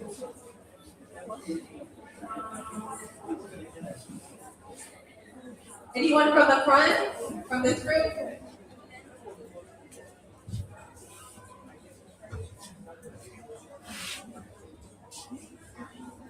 Okay, so for this group, we talked about the child struggles in terms of gnashing of the teeth, screaming a lot, eating too much, and enjoying specific things like ice, toffees, and not being able to sit our kids at the time, and putting them in cups, a little bit of both, where when being fed, it's a small cup, so it's never enough when I'm eating. And however, when I happen to eat it on my own, it's like a big cup. So it's enough. I need to do another activity to put it in there. So, sorry, but you're saying they like to eat a lot. Yes. So that would be considered a big cup because they're eating more. Yes. Yes. And when I have to sit for long to do a learning activity, gets overwhelmed, so would prefer to jump around, walk around, throw things. If we force, there will be struggles in terms of fighting, scratching, screaming. And so we put that in a small cup because they are constantly overwhelmed with the opportunity to sit down too late. Yes. And for the board in terms of the plan that came out, so it wasn't just a child, so it's trying to be two different things. So the plan in terms of the overeating was to put the meals in portions, be affirmative of the portions they give to the kid, and make it an activity for them to do on their own and be motivated to do them. So the portions help so that if the child is able to eat the food on their own, they cease to want more of the food in the cup. Yes, yes. And then what in terms of motivating them on the other part of when they sit for long, give a lot of activities or recess to play, to jump around and to do the artistic, the auditory pause and then sing along, right with them together. It can sometimes calms them. And then there was a bit about the gnashing of the teeth, the grinding. It can be very, very loud, especially when you're not comfortable with information overload or sensitivity to light. In one OT, this talked about having silicone chewy something. That's what I was thinking. Yes, a chewy toy whereby the kid is able to gnash on it for a while. Whenever they feel they are comfortable, they put it back out as a parent or everybody else because it's like that. And we talk about daily routines in terms of shared information, both at home and at school. So whatever you do at home, try your best to communicate the same kind of information with the caregivers or the teachers so they have a plan so that the kids don't go off track and don't come back home and feel like they can't do the potty training again or they can't go back and dashing their teeth and stuff like that. Yeah. Those are some really good strategies.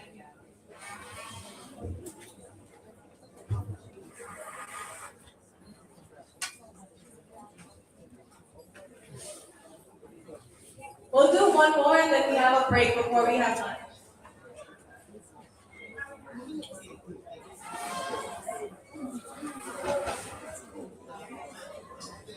We can see kids with one person. We dress them as a fitness. And the one who has it, we take them out of home. And we struggle a little bit as to which type of that is more trouble. Salvation. We talk about working with the parents to know protection. That will do for both. So that would be a small cut. Because it's too much input. Good job. Thank you guys.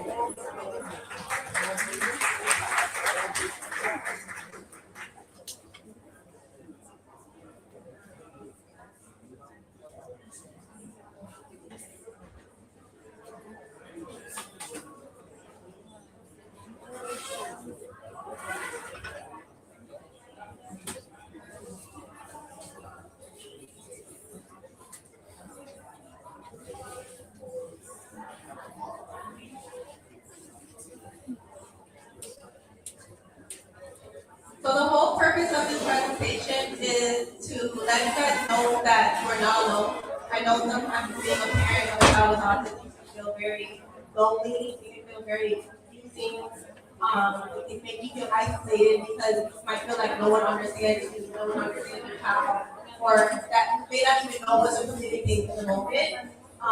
But our goal today is to let you know that you are not alone, and it is okay to reach out for help, it's okay to ask for help, and it's also important to know that God chose you for this child. I know it can feel like, God, why did you do this to me? Or, I've done all the things, but it's not about it's not about what you feel like God is punishing you, like we're saying before. It's not a punishment. There's a reason why you were chosen for this child. You just have to come with understanding what you're going through so that you can fall into that purpose. So I really appreciate you guys showing up today and trusting us with giving you this information. And if you have any questions, are open to giving more information. You can always reach out to ask for help if you need additional help.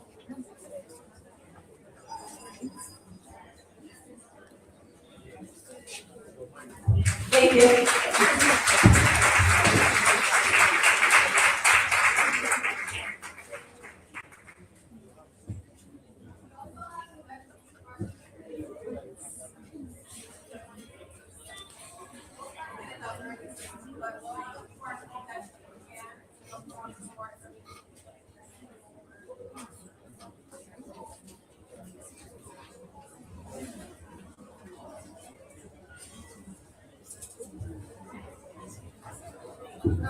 I will also have the QR code to my iPad at the check-in table, so if you are able to get it free, you can come to the check-in table and you open my iPad to the different resources. Were there any questions that were needed to be addressed? Anybody had outside of the small group?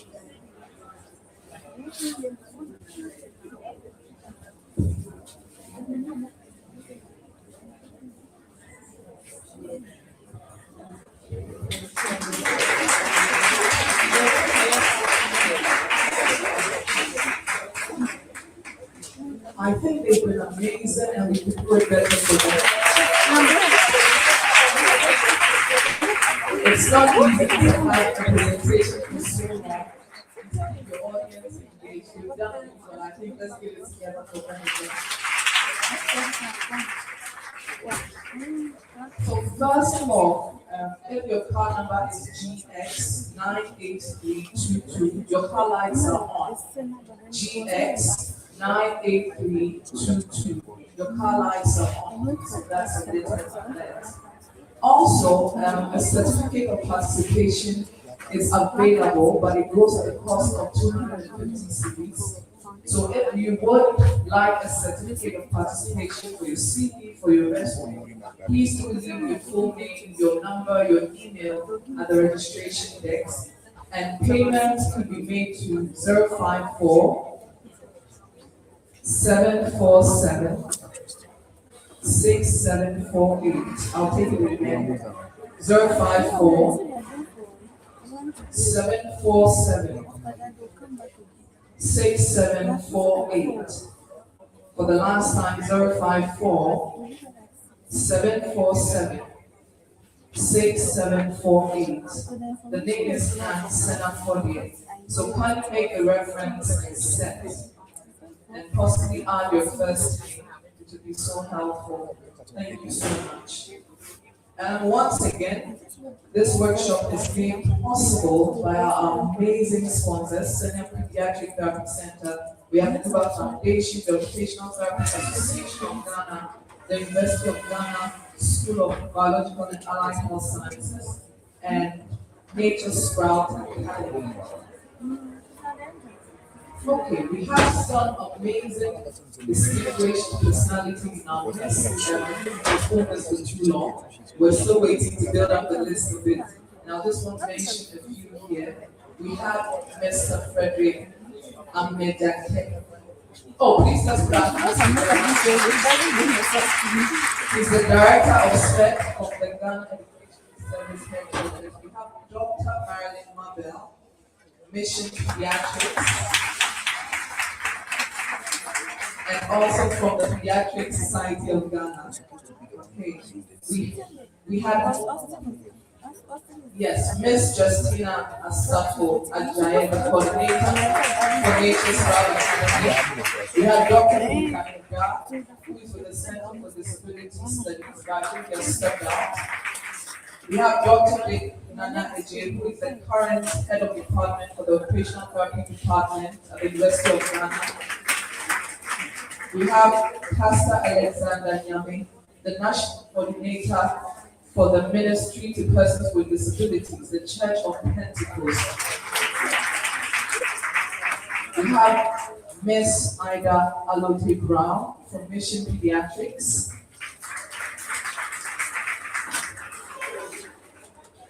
Mrs. V. Nelson of Education Needs Assessor.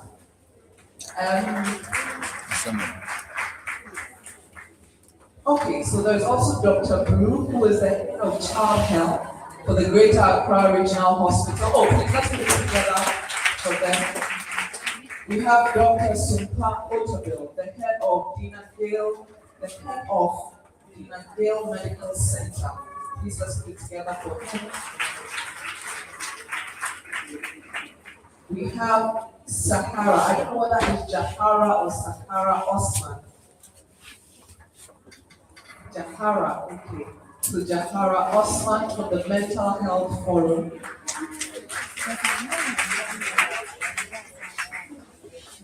At this point, we are supposed to have a little break, but before we do so, we want to play a little game to get us a little bit energized. Please, can we have our balloons? Can we have our balloons, please? And we need 5, so I'll say 10 volunteers, so 5 for each team or per team. We have 2 teams, and we need 5 people per team, 5 volunteers. Please bring in our balloons.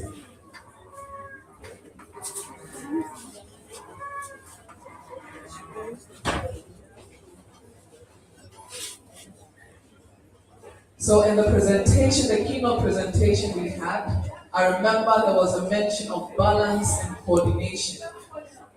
And that's an interesting thing, especially if you're an adult who doesn't exercise, you might be found wanting. Today we want to catch the people who don't exercise.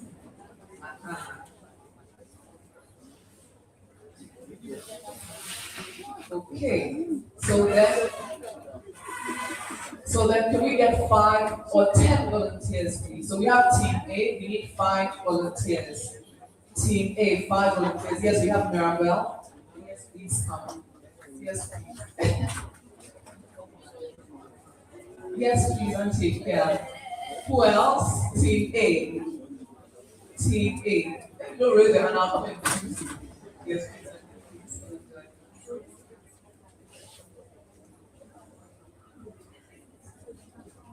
Who else, please? I think we need 2 more people for Team A. You've been seated for too long. Get the opportunity to move your body. Team A, 2 more people. Well, any of our Black Green House members want to join?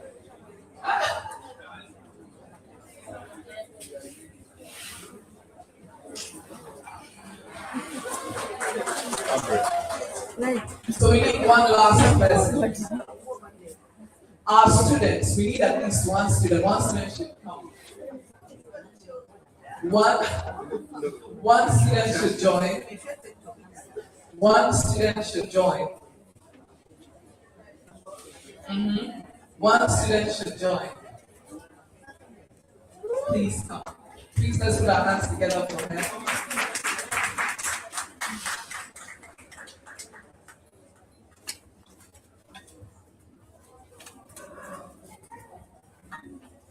Okay, so this is team A. We need another team, team B. Who are those with team B, please? We need volunteers. We need volunteers for team B. Volunteers for team B. Now, being tempted to come and call out wonderful people because we are all looking so amazing and we don't. Okay, so we have our first team B member. Let's give it up for her. Amazing. As you are clapping, you are joining her. My brother, please, can you join her for us? Yes, please. Please, let's encourage him as he comes up. Team B. Yes, please. Please, let's give it up for our lovely auntie in green. Susan, where is Susan? Susan, come and join Team B.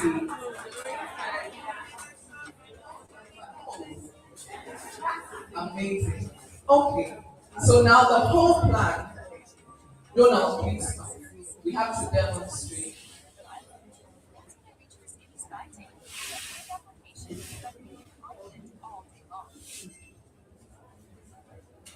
So we are supporting from chest to chest, not with hands. And then we are supposed to move together and make sure it doesn't fall. And it's a race between the two teams. Aha.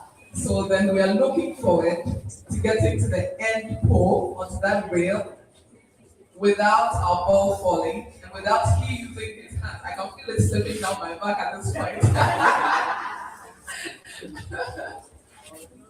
Yeah, amazing. So then you are going to have it in teams, or in teams of 5. Yes, so then, no, did I say 5? No, so per team, we are going to have 5 people. We are going to have a long team. So everybody must remain steady in the chain. Because if it falls from one person, a train of 5. So then if you are well coordinated and your friend is not well coordinated, okay, now come to give all the secrets. So then can we come down? Team A, please line up here, and Team B. Team A is red, Team B is green. That's what she's sitting on outside. She's not doing it. Okay, is it? I did. Yeah,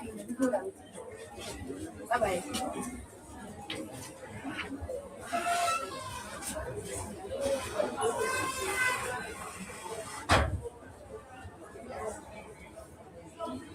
So you are supposed to face the same direction. So Team B, Team B, Team B, hey, Team B.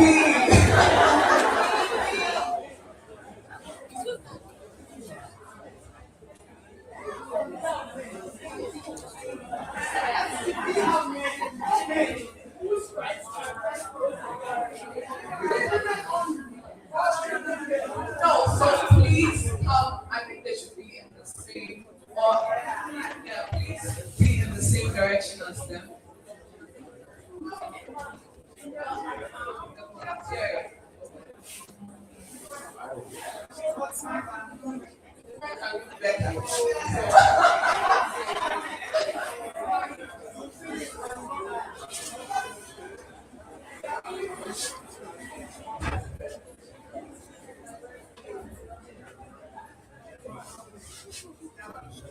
Okay, so the rule of the game is don't hold the balloons with your hands. You're supposed to move from that point to this point. Make sure the balloon doesn't drop. Don't support it with your hand. You don't want to see it. The way you do that, you are disqualified. And you're working as a team. Just remember you are not working alone. Once you feel you are fast or you're well coordinated, you worry your team members. Places.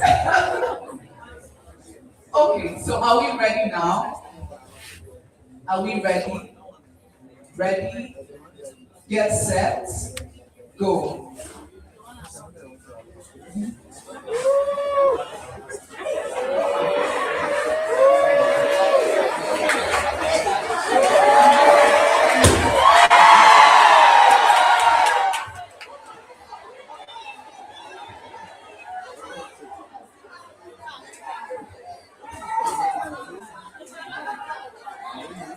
No, but beyond that, I think TV was their place.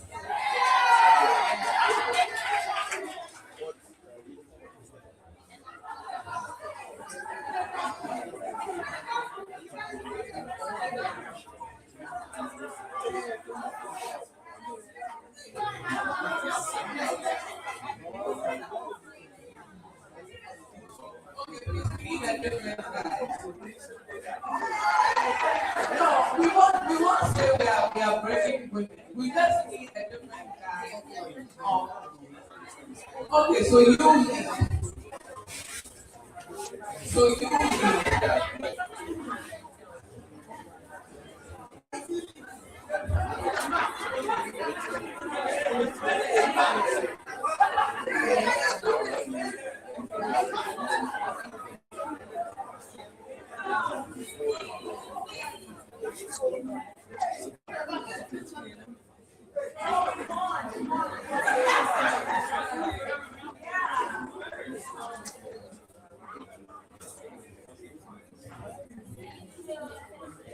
Okay, so we are going a second time. Are we ready? Our brother, are you single, brother? You please go to the back for us.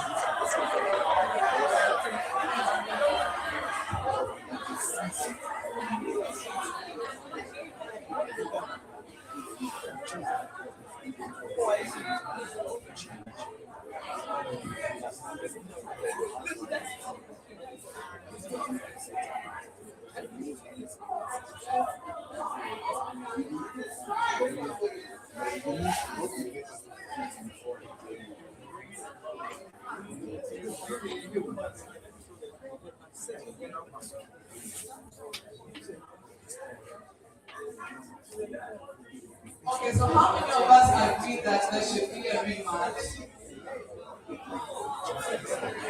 So TP has won. Yes.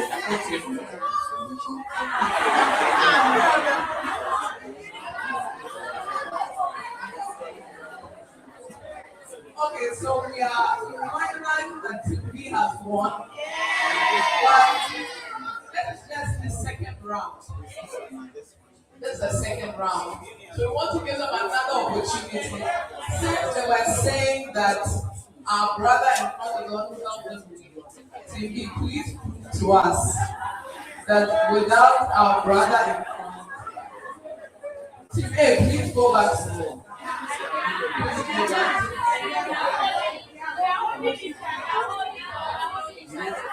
Oh, please, you are not supposed to hold each other. You are not.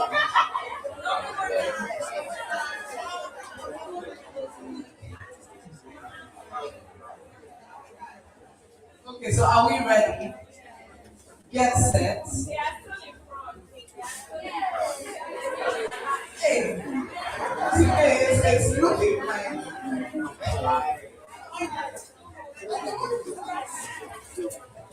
Okay, are we ready? Get set and go.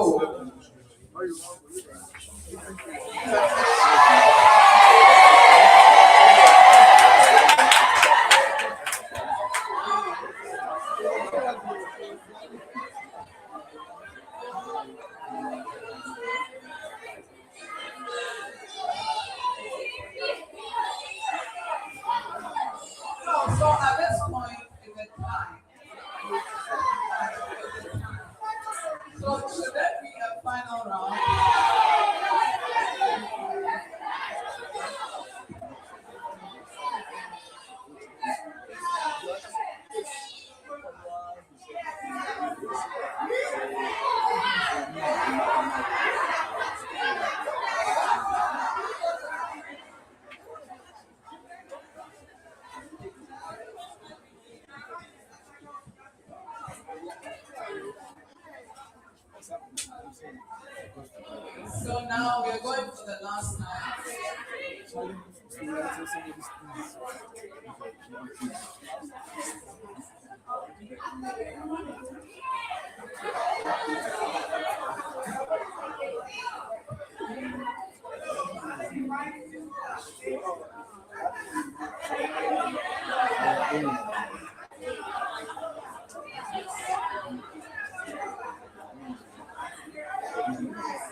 Okay, so we're going for our final and defining round.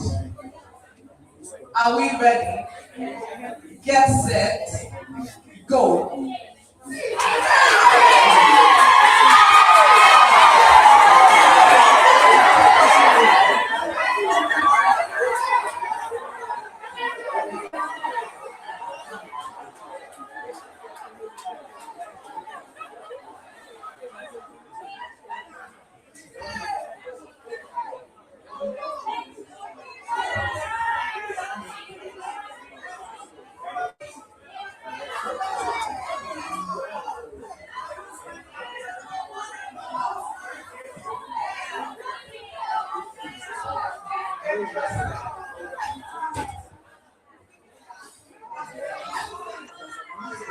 At this point, I think it's a tie. It's a tie. I think we can say 1-1 because we all saw, I think team A's balloon fell, and for team B as well, their balloons of fun were using their hands to support. I was watching it. So I think it's a tie. We've had an amazing time, and I want to go on a little break.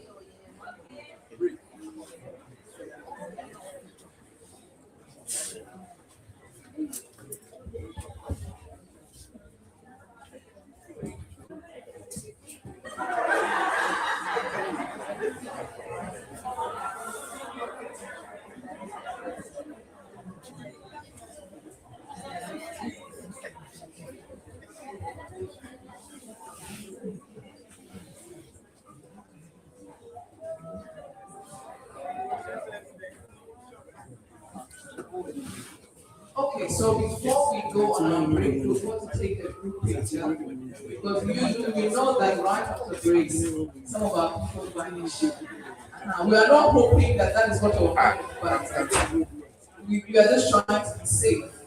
So it's very possible, highly possible. So we want to take a lovely group picture. Please don't exempt yourself so that you see someone say, oh, I was this. To be an amazing time. Aside that, food has been made available, but it's for participants in relation to, I think, those who signed up with children. I'm not sure of the further details in that regard. It's for everyone. Oh, okay. Thank God for that. So it's for everyone. So then, I think kindly remain seated so that it's shared, but we are not eating here. We are not eating here.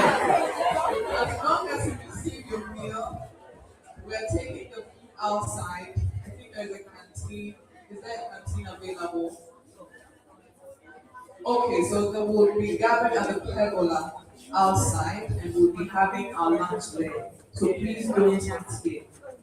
Thank you very much. So please come up and let's have our group picture. And then we will return for a very insightful panel discussion. And after we will have our screening and consultation.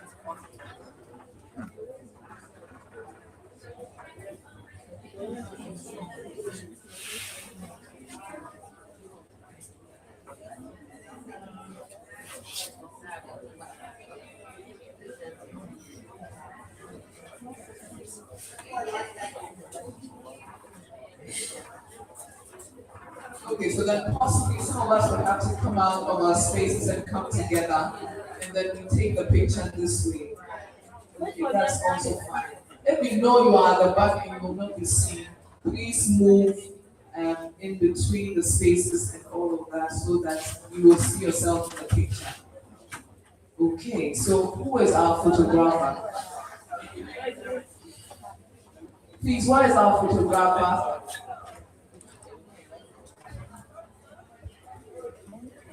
Where is our photographer, please?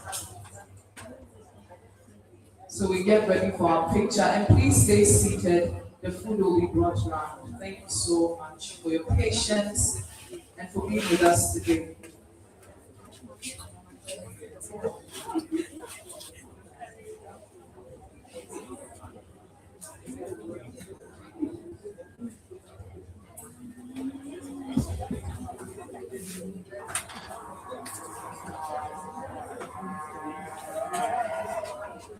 All right, so please let's be upstanding. I think our photographer is in.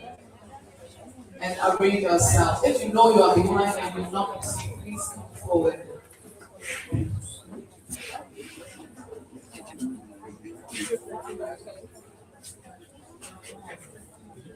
Please let's be upstanding and arrange yourselves.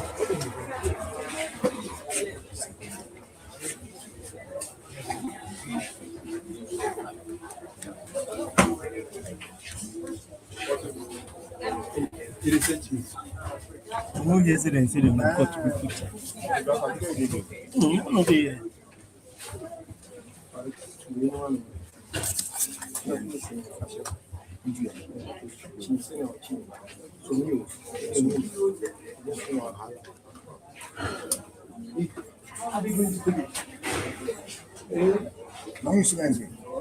Please, those at the back, could you come forward? So that we have a nice collective picture.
So let's remain seated here so that the food is brought around.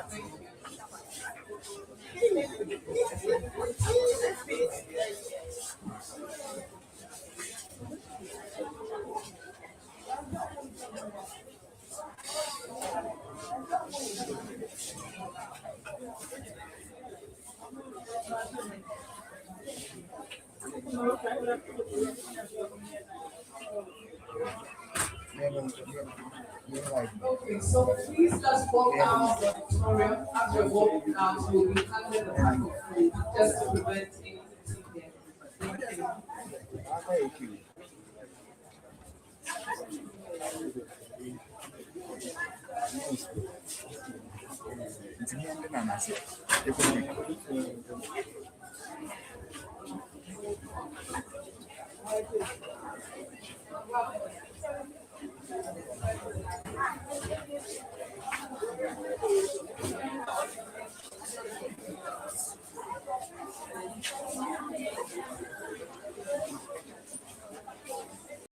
I stand here as the proud chairman of CARICOM, the Caribbean community, recognizing that as a member of the 6th region of Africa, we have come to reclaim our Atlantic destiny.